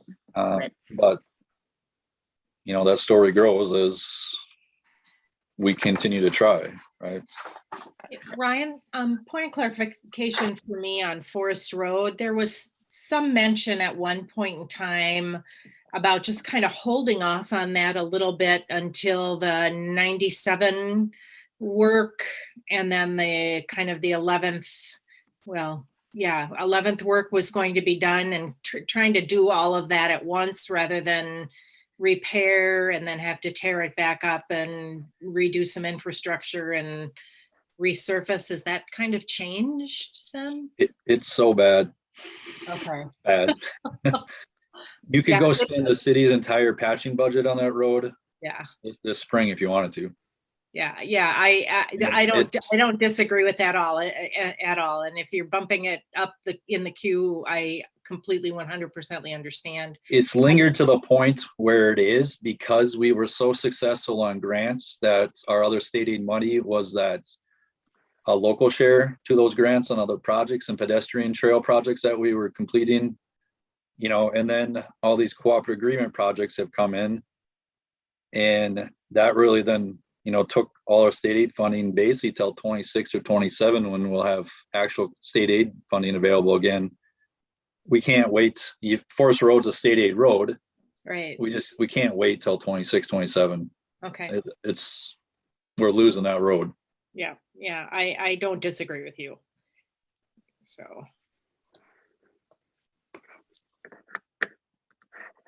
the next option it's not in the bonding scenarios. It was something we already had. And so it was just presented as is.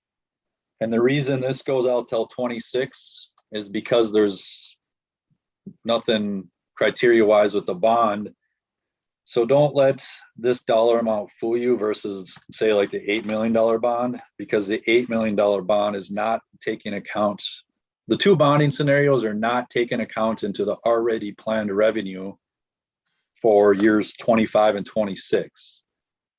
Okay. So, if you're just looking simply at the total amount on this one versus the two bonding amounts, you might, well, why does this one show so much more? But, it's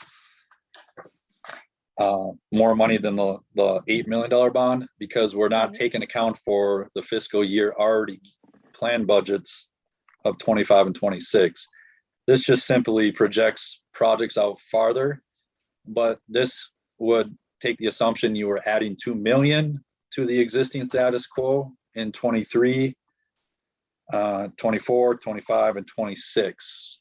So that you would still have a bond, which would be about an $8 million bond to get this, but it would be used over a longer term with existing financing already in place. So the same priority of roads as we still, 22 is the same as I said, 23 is the same other than we're able to expand into some other areas that are moving stuff forward a little bit. 24, then we purposely are looking to stay close to the freeway to have better access to our projects, knowing that MnDOT's projects coming in and also the Washington County. Now here's where I talk about the high risk road, Eureka. Obviously we've got a lot of wetlands and a lake on one side. So that's depending on how permitting goes and stuff like that. That's one of those situations where you might slightly be off, high or low on where we're estimated at to do the work. We are currently anticipating that our costs estimated would include 8 to 10 foot trail along that roadway. That'll be obviously a challenge going through the permitting process on what width we can obtain and how we would fit that in there. But that would be a nice link up to what the city of Columbus has just built with the Hornsby relocation there. And then also knowing that the county's coming with the trail along 11th Avenue and how that could be a nice loop then with what MnDOT's building on 97. Then you have the Hardwood Creek Trail. So you got a really nice loop around the lake there. Plus a lot of fishing experiences occurring off of Eureka. And that's very dangerous right now and how close they're actually to the actual roadway. So there's a lot of things in there that we would want to look at. That's just the one project that's going to propose a high risk on budgeting, permitting, and getting to an approved plan on that project. But we're able to do a lot more work. And then years 25 and 26, now we're getting into other neighborhoods that we weren't able to do with the status quo, which also then now does include North Shore Drive. North Shore Drive is in the point of a reconstruction project is planned with these estimates. So that would currently follow your city's current assessment policy. It means we would have to go through the 429 process. I don't foresee getting this many signatures to waive their right to go through that process. So this would be a project that a minimum would be 6 months in scheduling to go through all the proper meetings, presenting the projects at their required stages in that process. And then getting to an approved plan and through the permitting and constructing it. But it would put the road on it's anticipated we'd have some sort of a road diet. The costs accounted for here do plan a trail on one side of the roadway. We don't know what side that would land at. This is one of those types of project that's going to require public engagement because of the impact this one would have, because we would be significantly changing the footprint. But you do remember why this road is so much wider than typical normal city standards is because this is an old county road that was part of the turnback. This portion of all the way around the lake on the north side, and then we had the portion on the south side of the lake, and then the county took Everton Avenue and contributed a large amount of money towards the mega project on the local share side of things when the city did Broadway and the roundabouts and 11th Avenue overpass. So this kind of just lays it out over a longer picture here, but adding $2 million to the existing budget in years 23, 24, 25, and 26. Ryan, can you help me break down a couple of things here? So for this option, talking about North Shore Trail, you're expecting North Shore Trail to be a reconstruct that would have some contributions from adjoining property owners? Is that what I'm hearing? It would have to be a full reconstruct project, knowing the condition of the roadway and just physically changing the characteristics of the road to accommodate the pedestrian facilities and some utility work, and then the permitting requirements to fill in this area, which is Comfort Lake, Forest Lake, which does have the stricter permitting requirements on a reconstruction project. So with that, we would traditionally, what the city has done on residential is per units. That could be determined to maybe it's a lineal foot, a front footage, but we would have to prepare an actual feasibility reports that has a preliminary assessment role within it. And so every property owner is going to see what the proposed assessments are, outlining what the proposed improvements are. But before we even get to that point, that's going to take a few public engagement meetings and probably some one-on-one property owner meetings, just kind of like we did in the whole process of 15th Street Southwest. Can you refresh me when we went after the bonding bill for North Shore, was that all of North Shore? Was it the entire stretch from 97? No. Okay. Our biggest goal in the next 10 years would be to get to 235th with adequate pedestrian facilities and an improved roadway. And why that's a key points intersection is because part of your last MUSA or your last comp plan update, you guys significantly expanded the MUSA boundary around 235th. And we have some prime land development in that area. We got sewer, stubbed right there. We've had a plat almost that came forward called Bittersweet. As that develops up from there to north of Coolingham Park, that's going to provide, part of the development review is going to require some trail work to be done, part of those plats. But if we can get to 235th, that development provides us an opportunity to get some trail extended down into Coolingham Park, which then continues our journey, further east around the lake. If all of a sudden we were successful in maybe some grants that, come along between now and then, or a bonding bill, then certainly we would look at expanding it further south of that intersection. But I think it's pretty, aggressive goal just to get to 235th. So I lost my internet connection, so I lost a few minutes of that. So my apologies. And I was talking about, my question was, I wasn't expecting this rebuild to be a project where we are assessing property owners. And then I'm just following your assessment policy. Yeah. If we're doing a reconstruct and getting into the subgrade of the soils, that triggers your assessment policy, which you guys significantly revised last time it's been approved, where you would assess 20% of the street work and the city pays 80%. Now, then their choice on assessments is either to pay it up front or get certified to their taxes, and then they agree to the terms that you guys outline, whether it's a 10-year term, which is typical. Every once in a while, I'll see a 15-year term, and you guys try to go 1 or 2% above prime rates, and there's no prepay penalty either. So, right. But if I'm just, that's a decision for you guys in your assessment policy, what you want to follow. If we're all of a sudden, bringing in extra revenue for road projects, and obviously that has to be paid somehow, whether that's increased tax levy or increase in something else, and you guys relook at your assessment policy, that's another conversation, really.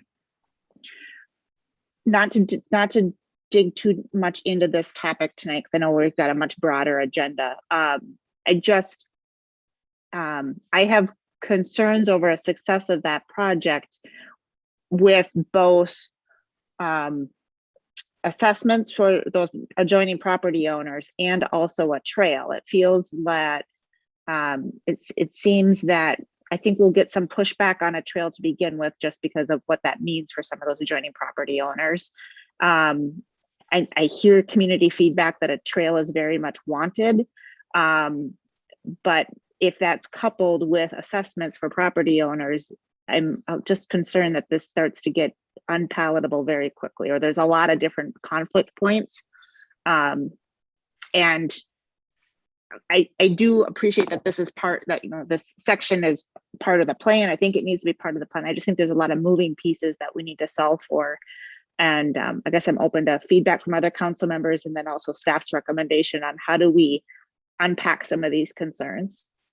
So one thing to consider is on your assessment policy on local residential roadways, they're assessed what's equivalent to a standard residential roadway, which is 34 feet back of curb to back of curb. What you probably have out on North Shore Trail right now is somewhere in the 40s, maybe even wider. So let's just say we came in even with a wider whatever and trail, their assessment rate is based on what a city standard road is. And you guys have that in your commercial too, because we had to oversize 15th, but they were assessed what was a standard typical commercial section. Okay. I mean, I'm the first one to say I hate assessment projects, because those have been my most hostile meetings in my career, the most vocal public meetings, people yelling and pointing at each other. I mean, I've seen it all at assessment meetings. So that's, if we're going to continue to have the policy, you know, we're kind of legally obligated to follow it based on the type of scope of work we're doing. All the other roadways, we're able to get away with more of a maintenance type of a project when we're just, you know, looking at pavement replacement and spot curb. I mean, this is a different animal in the CIP. And as we get into some of the other bigger road projects, that's what it's going to require. I mean, Harrow Avenue is a perfect example. You know, that's a tough one. Some, you know, maybe bringing this back to a little bit more around overall context of the 10-year plan. You know, I don't love the fact that we're in a situation of bonding for some of these maintenance projects. You know, it's a challenging place to be in. However, if that bonding includes an expansion of public amenities that we, you know, that the community has told us time and time again that they want, like expanded trail system, better connectivity of the community, using that bond facility as an opportunity to do both, fix the maintenance issue and also expand amenity, I think is a good use of bonding and a good use of us, you know, broadening, you know, kind of overall community amenities. And so as I look at some of the items in this plan, I like that I'm seeing that yes, we are not only just catching up on maintenance, but we are providing a better service to our residents, and a service that, again, they tell us time and time again that they want, that without the bonding, we just don't have an avenue to provide. So I'm seeing, again, there's a lot of those elements that I like. It's just the logistics on some of these projects. We still have some work to do, both on outreach as well as from a policy perspective. Maybe the next two scenarios will jive better with what you guys want to work with and deal with, and that still completes a significant amount of work, and it's a direct relation to what Bruce presented earlier tonight with the two bonding scenarios. So if I move to option 3, you can see before you move to option 3 though, Brian, council members, any other questions up to this point or feedback items I want to make sure we're kind of capturing as we go? And I'm on my phone, so I'm not seeing anybody that might be reaching out. So speak up. All right, not hearing any. Ryan, go ahead. So before I move to option 3, just note though that North Shore Trail on this plan was shown as 2026, right? So when you go to the next two options, we're only showing work proposed between 2022 and 2024.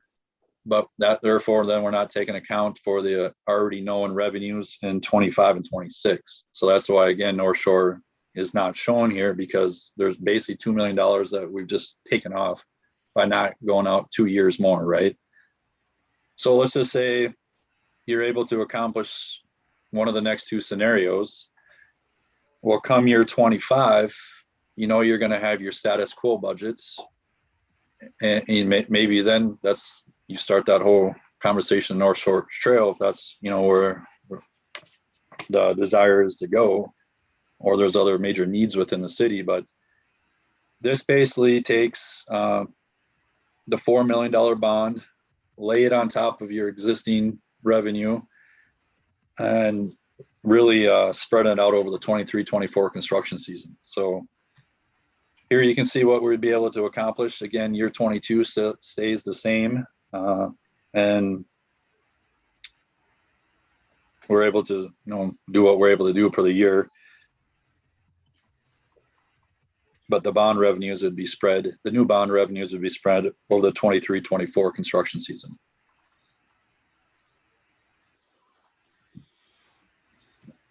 It's kind of the same projects. Again, the only really project in here that's probably any high risk is the Eureka Avenue again. But everything else is pretty straightforward type of work that we've been doing. Are there any questions on this one?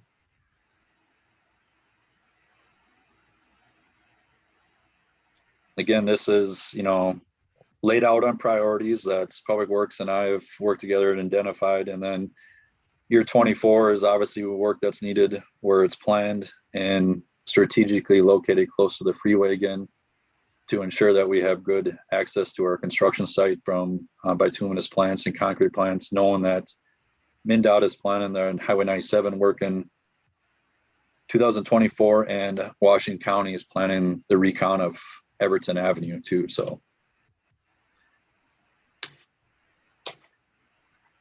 and then the last scenario is basically just taking, you know, a larger bond, spreading it over years 23 and 24, and showing how much more we could get done on similar type of work we've been doing on our projects now that don't trigger the reassessment policy.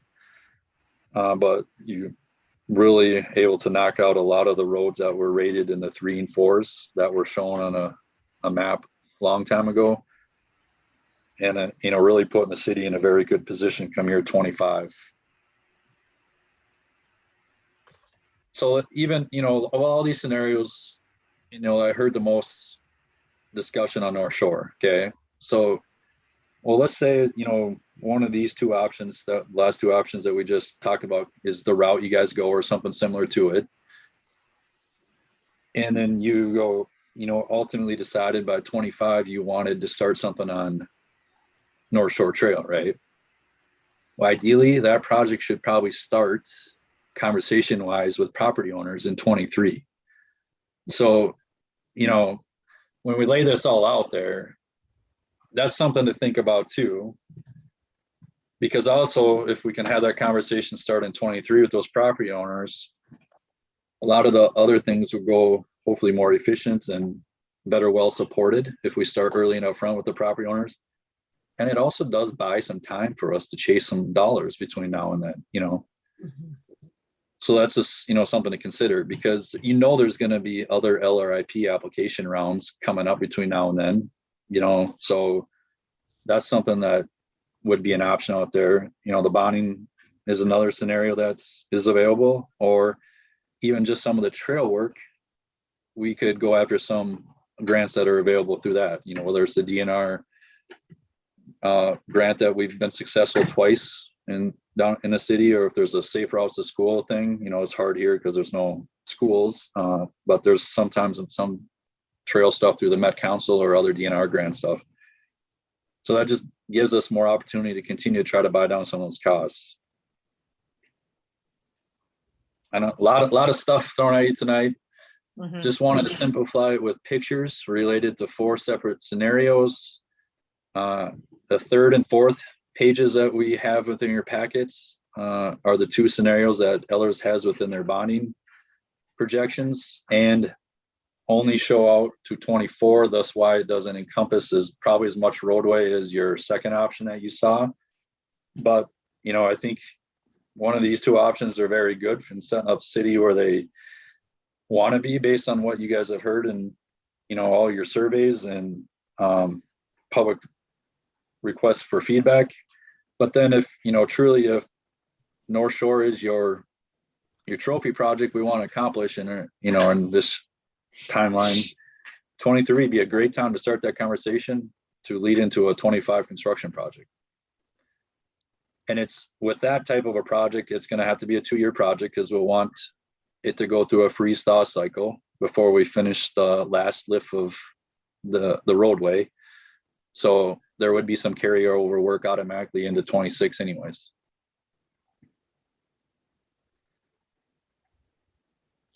And I think you can determine, I mean, we can come back and look at the different scenarios as far as the roads go.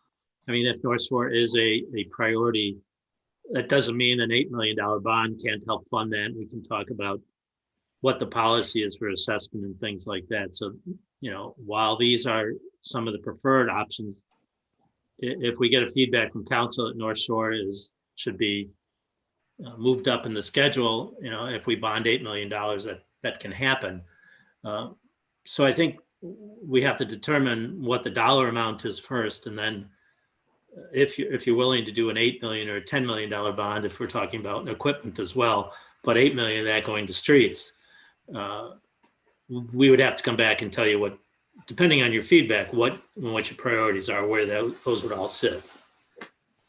Just one other quick comment about another strategic why the roads were laid out as they are and why North Shore was shown at 25. If we did the $8 million bond on top of the existing revenue, we're able to build out everything that requires us to drive over North Shore anyway, with the construction equipment and all the trucking that's going to happen. If we did that scenario, we're done with all those roads now out off of North Shore. So then the only construction equipment is only going to have to run up and down North Shore for that project in 25, 26, if that was the plan.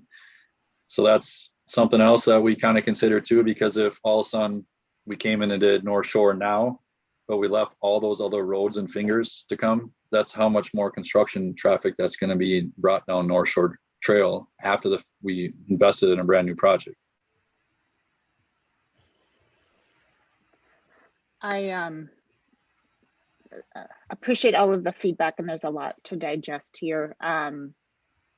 What I don't want us to do is to continue to have North Shore Trail as an unsolved for problem. And so whether that's when that gets sequenced, I guess I'm not fully attached to when that gets sequenced, but I feel like it needs to be sequenced, and we need to be able to speak to here's where it fits and why. Because I just feel like it's been the proverbial can kicked down the road far too many times. And if we're going to have both a 10-year plan and a substantial funding mechanism to help us catch up on that 10-year plan, as it specifically as it relates to streets and maintenance, I think we need to solve for it, because it's just such a behemoth of a project that there's not going to be an easier time to do it than now. And so I guess I'm open to feedback on how it fits, how it gets prioritized. Ryan, thank you. These options help to kind of show different scenarios and what might fit together. But I do feel like we need to solve for it as part of this discussion, especially we've got both plan and funding coming together. And if we don't solve for it now, I'm not sure when we would. Yeah, and I think the most phone calls we get as staff, at least in the office, are for Forest Road and for North Shore Trail. We get the most complaints, whether it's speeding, whether it's people trying to walk down it and getting hit by cars, or afraid to be hit by cars, and Forest Lake Road. That's where we get the most calls, those two roads. As far as I don't know about anybody else in the office, but that I hear North Shore Trail a lot. I do like, because it sounds like there's some pretty significant planning time for North Shore anyway.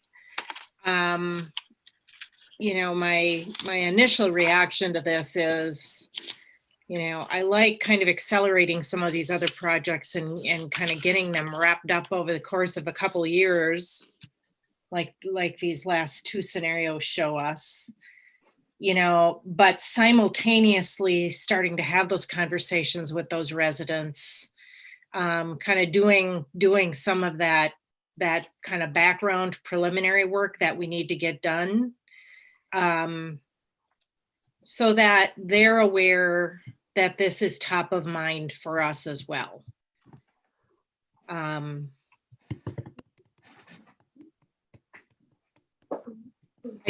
don't want this to go silent. That's what I don't want to have happen.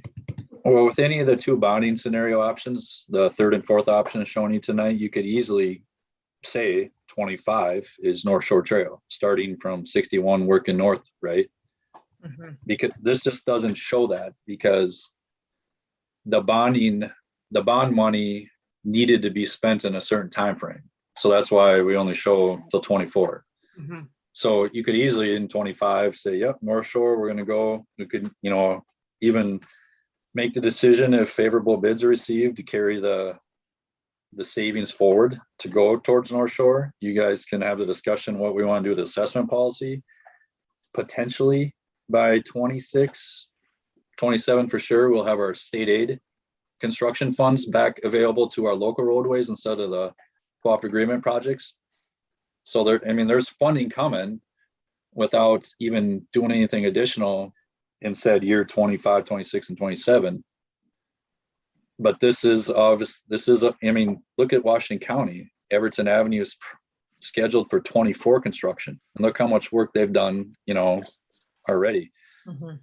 I think we can move a little faster in that, just because it's all a local roadway, and start those conversations in 23, because let's just say it is a 25 project.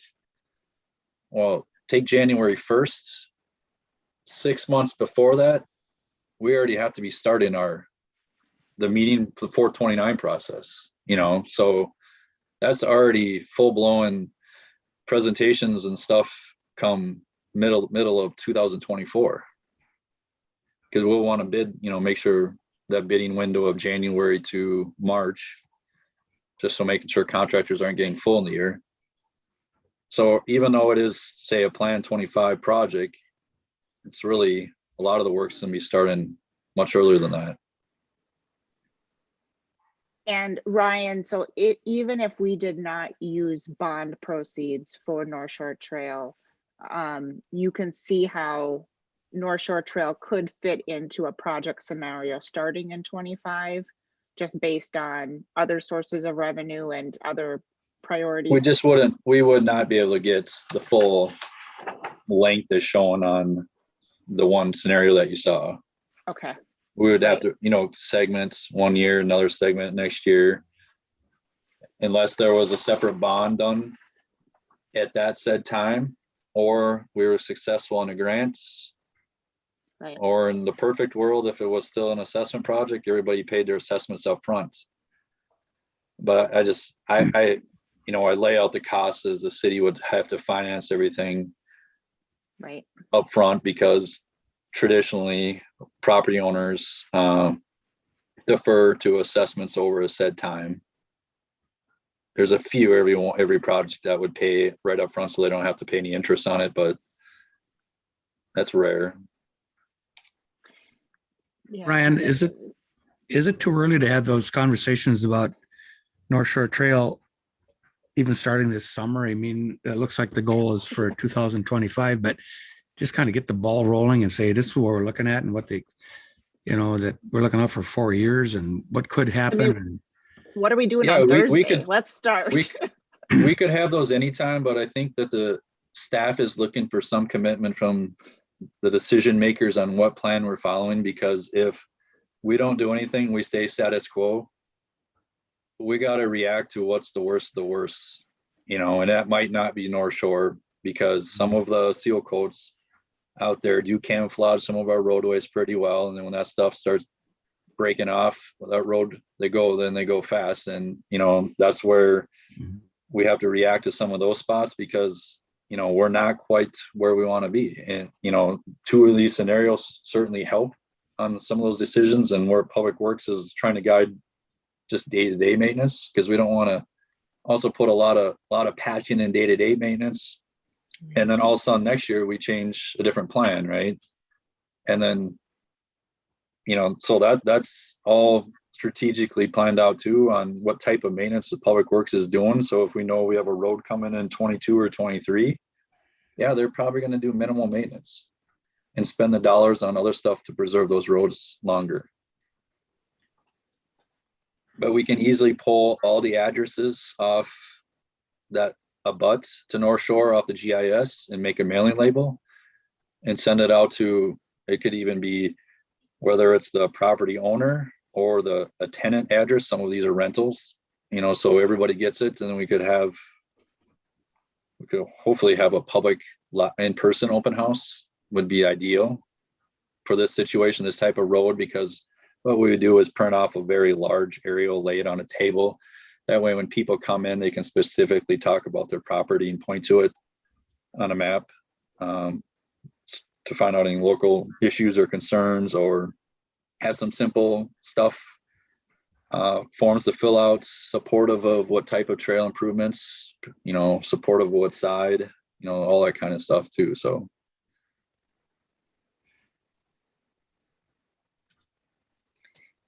Yeah, I tend to agree with Council Member Husnick that sooner rather than later to at least initiate some conversations and planning. 25 feels a long way out, right? 26 and 27 really feel a long way out. And so, it's just like Forest Road, and Administrator Casey said it, we hear it as well. Those are the two biggest road complaints we get in terms of condition, and safety in the community.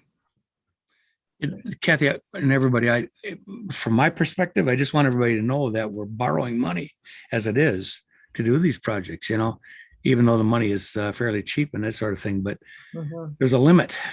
And one of the things I hate doing is borrowing money, but at the same time, I think the opportunity is here to do that in an equitable way and get some work done. But I just want everybody to understand why we're trying to spread this thing out a little bit, especially on North Shore Trail. But they need to be part of the conversation, I believe. Yeah, really do. I agree. And I do think that, Ryan, this conversation has really helped with, in my mind, sequencing, right, of what projects can be done sooner because they're just in closer to a state of readiness versus those projects that are larger that are going to take more coordination, like North Shore Trail. I would be really interested so we hear general feedback from the community of some interest in a trail around the lake. I would be really interested in hearing what the property owners of North Shore Trail feel about that prospect. Are they as supportive, or is there not support? And I don't know that, and that would be also helpful to understand as we're trying to both sequence from a budget perspective, but also from an amenity perspective. What does that need to include? Are you talking the whole lake, Mayor Bain? The whole chain? No, I'm ideally that'd be lovely, but for this, it's more of around this section of North Shore Trail. I'm pointing on my computer screen that you can't see. That's not very helpful. But the segment in blue that Ryan has is part of Plan 2. It's easy to just sit back and to just say, well, we hear public feedback that we would like to have a trail around, the lake. But I don't know what the sentiments are of adjoining property owners, and what is the amount of resistance that a trail might get, and understanding what that What does that Venn diagram look like? Is that the same group of people, or are there two really different perspectives that we, how many bridges do we need to build to kind of get consensus?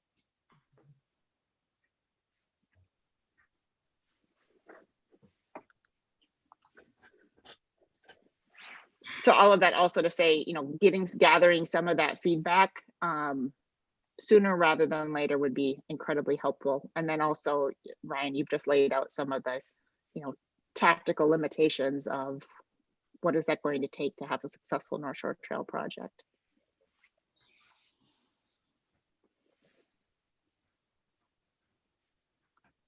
How do we best gather feedback for you for next steps between, we've got the map presentations that Ryan's walked us through, and then the financial presentation that Bruce walked us through? What do we want to do for next steps of discussion to kind of pull these together, Patrick? I think the real discussion now has to be the dollars. We can come up with a dozen different scenarios on which streets to do, which streets not to do, obviously. Right. It's really what the council wants to commit. And I know that they're related, but the bottom line really is how much? I mean, is it $8 million? Do you want to, add North Shore Trail and make it $10 million, right? Yeah, that's what we need to know. I mean, we've got an idea what streets what they'll pave and how they'll pave. Bruce has laid out how we would shift some money to the park fund and borrow for equipment replacement. So that will get us at least towards some of the earlier talk about that we haven't slotted parks enough. Talking about North Shore Trail, to be honest with you, if we continue the way we're going, we're not going to do North Shore Trail for quite a while. We're not going to do Forest Road for quite a while. Unfortunately, we're at the place just like we were the last time we did a bond, is we're just so far behind that we need to do something.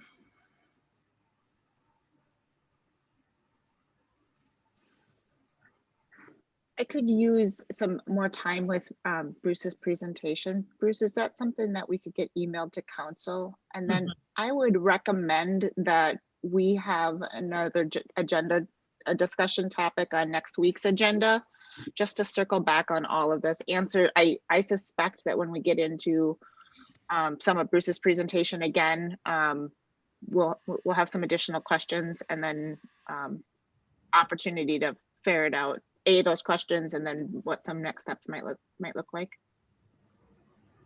And Mara, that would give me an opportunity to kind of figure out exactly what I would support here.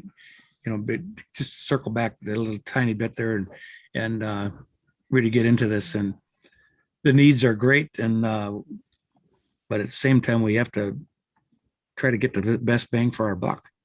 And doing it right away is better than waiting.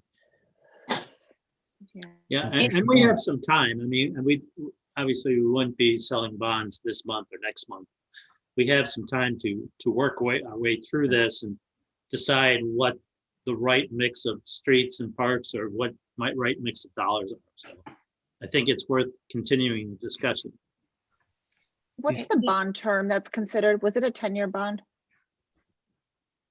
Mayor, for the equipment portion, we were assuming up to 10 years. It could be shorter than that, or a combination hybrid, depending on the assets that are being purchased. For the streets, I believe we were assuming 15-year terms. I can check on that. Because here's my other concern. We still haven't weaned ourselves, or we still haven't fixed our foundational problem of not having adequate space in the general fund levy or wherever it needs to go for ongoing street maintenance. We're still doing catch up. And so it's great that we've done catch up for that period of time, but we still haven't hit we haven't identified what does that sweet spot need to be for all sources of revenue, and what is the impact to the general fund levy to prevent, not only to solve for this, but to fix our model.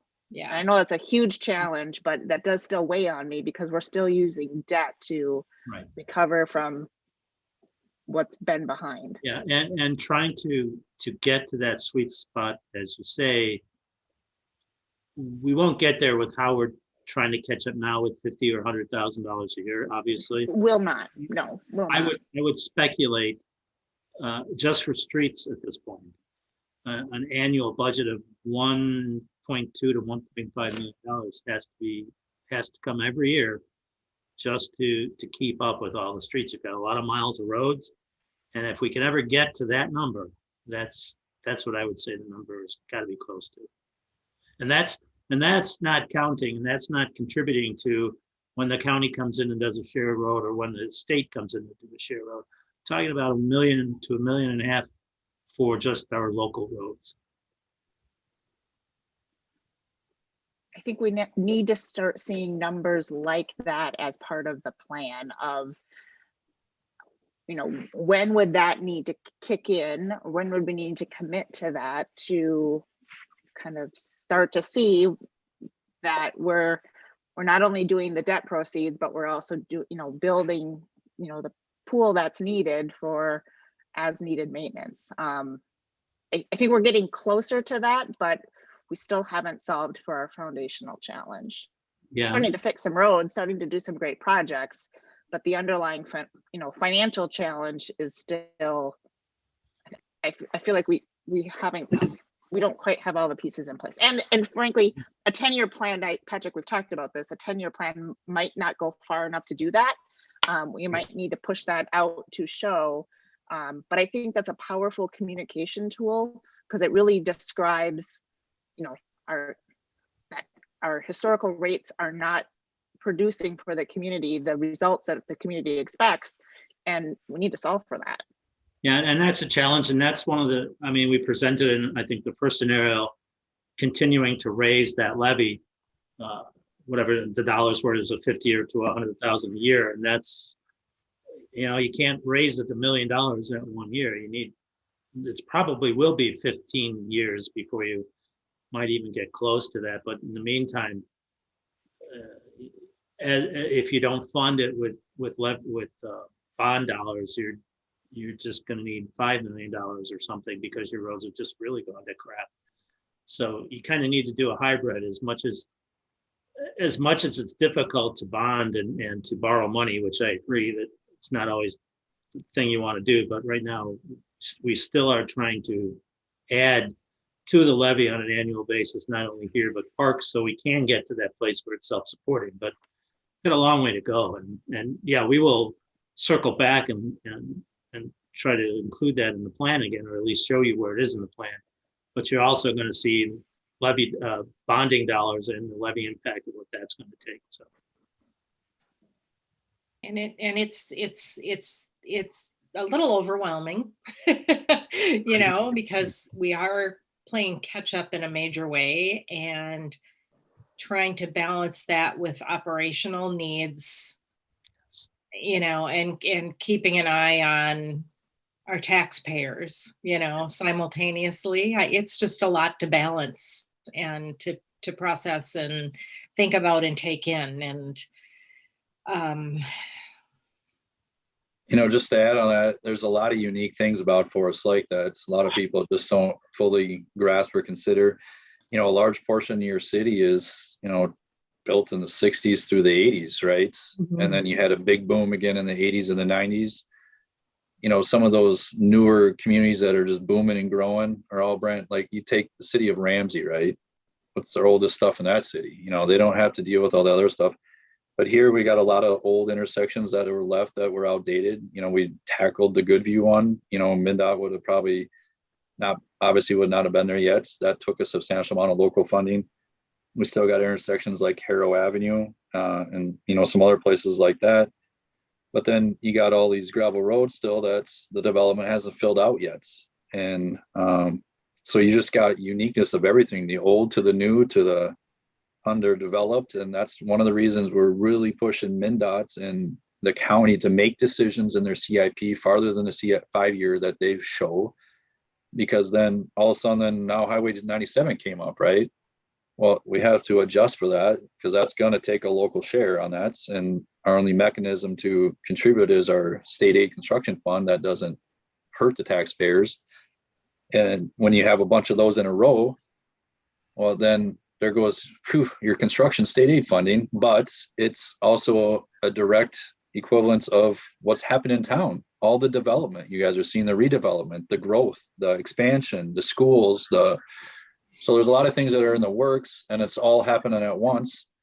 And we're just trying to lay out a plan that addresses some of that as best as we can, then also keep up with their cooperative agreement projects that are making huge investments compared to what the local dollars are on those projects, to continue to attract that expansion and growth that the city is seeing. I mean, you got all kinds.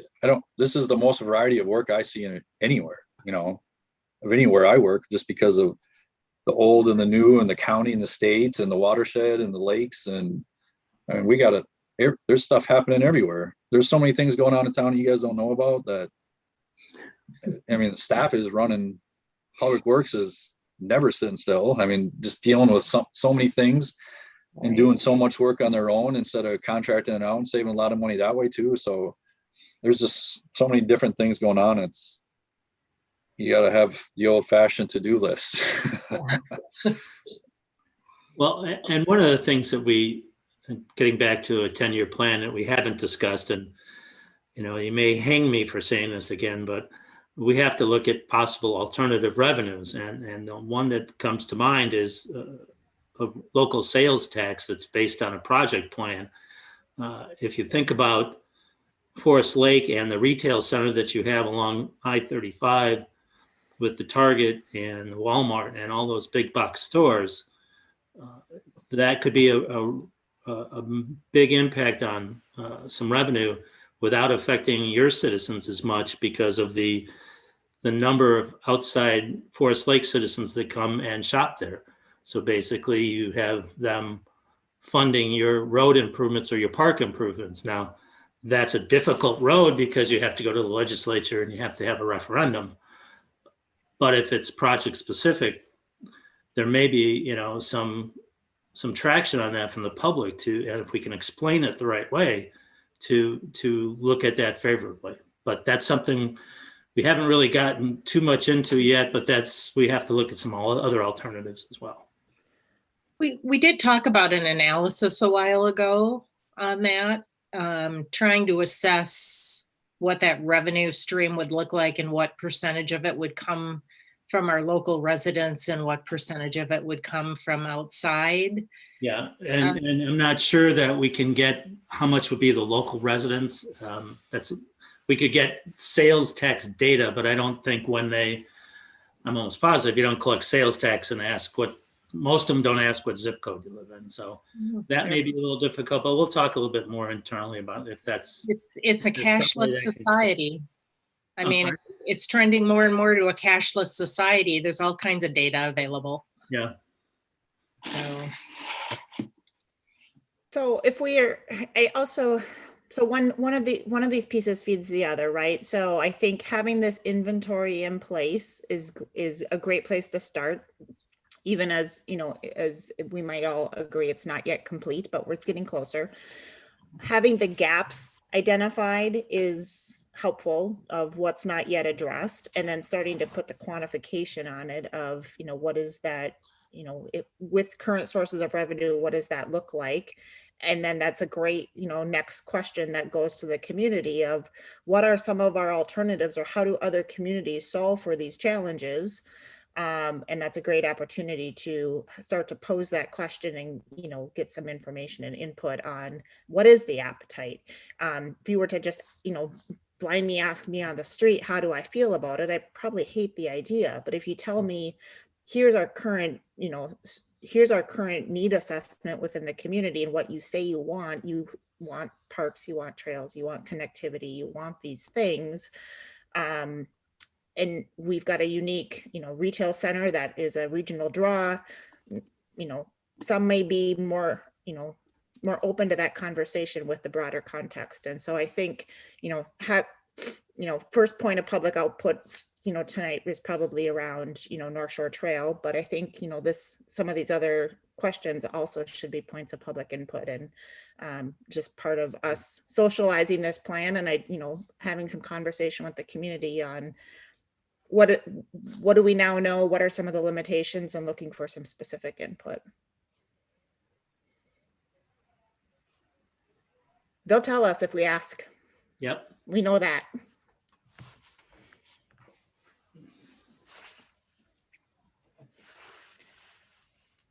So immediate next steps for tonight. So Bruce's presentation can get emailed out to council. Let's have a follow-up to tonight's discussion as a discussion agenda for next week. Other points of immediate feedback or specific questions? I feel like we haven't given you much concrete feedback tonight. I think we're all in, I can speak for myself, I'm in digesting mode and need to digest some of these options a little further. I also want to do a little bit of a deeper dive into the different scenarios in Bruce's presentation, just to see how, in particular, the new pieces are coming into play, especially around parks, and then what the projected impact is over time on general fund. And I'm sure I'll have some more questions next week once I've digested that. Yeah, no, there's a lot of information here. There's a lot of decisions that will have to be made. Again, we don't have to go to the bond market next week or even the next month or two. So, we need to work our way through it, that you're comfortable with it, that you know exactly what's coming and that we're comfortable with it. And we have a solid plan, not only for this short term, but begin to, I think we're more and more coming into focus on the larger plan, which is still taking some time and effort to do so. Patrick, I know the last time we had a discussion around the 10-year plan, I had mentioned being interested in and kind of looking at some operational projections specifically around staffing, and haven't seen that. So that would be somewhat, I mean, if I want to try to look at this big picture, Sure. That would help me. And I don't know about I others. do have most of that done, so I'll be forwarding that soon. And it'll lay it out what the positions and what year they may fall. Okay.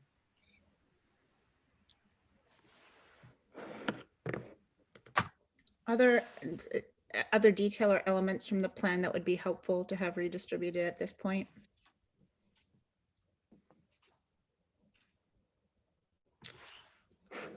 All right. Any other topics to come before us this evening? This has been incredibly helpful.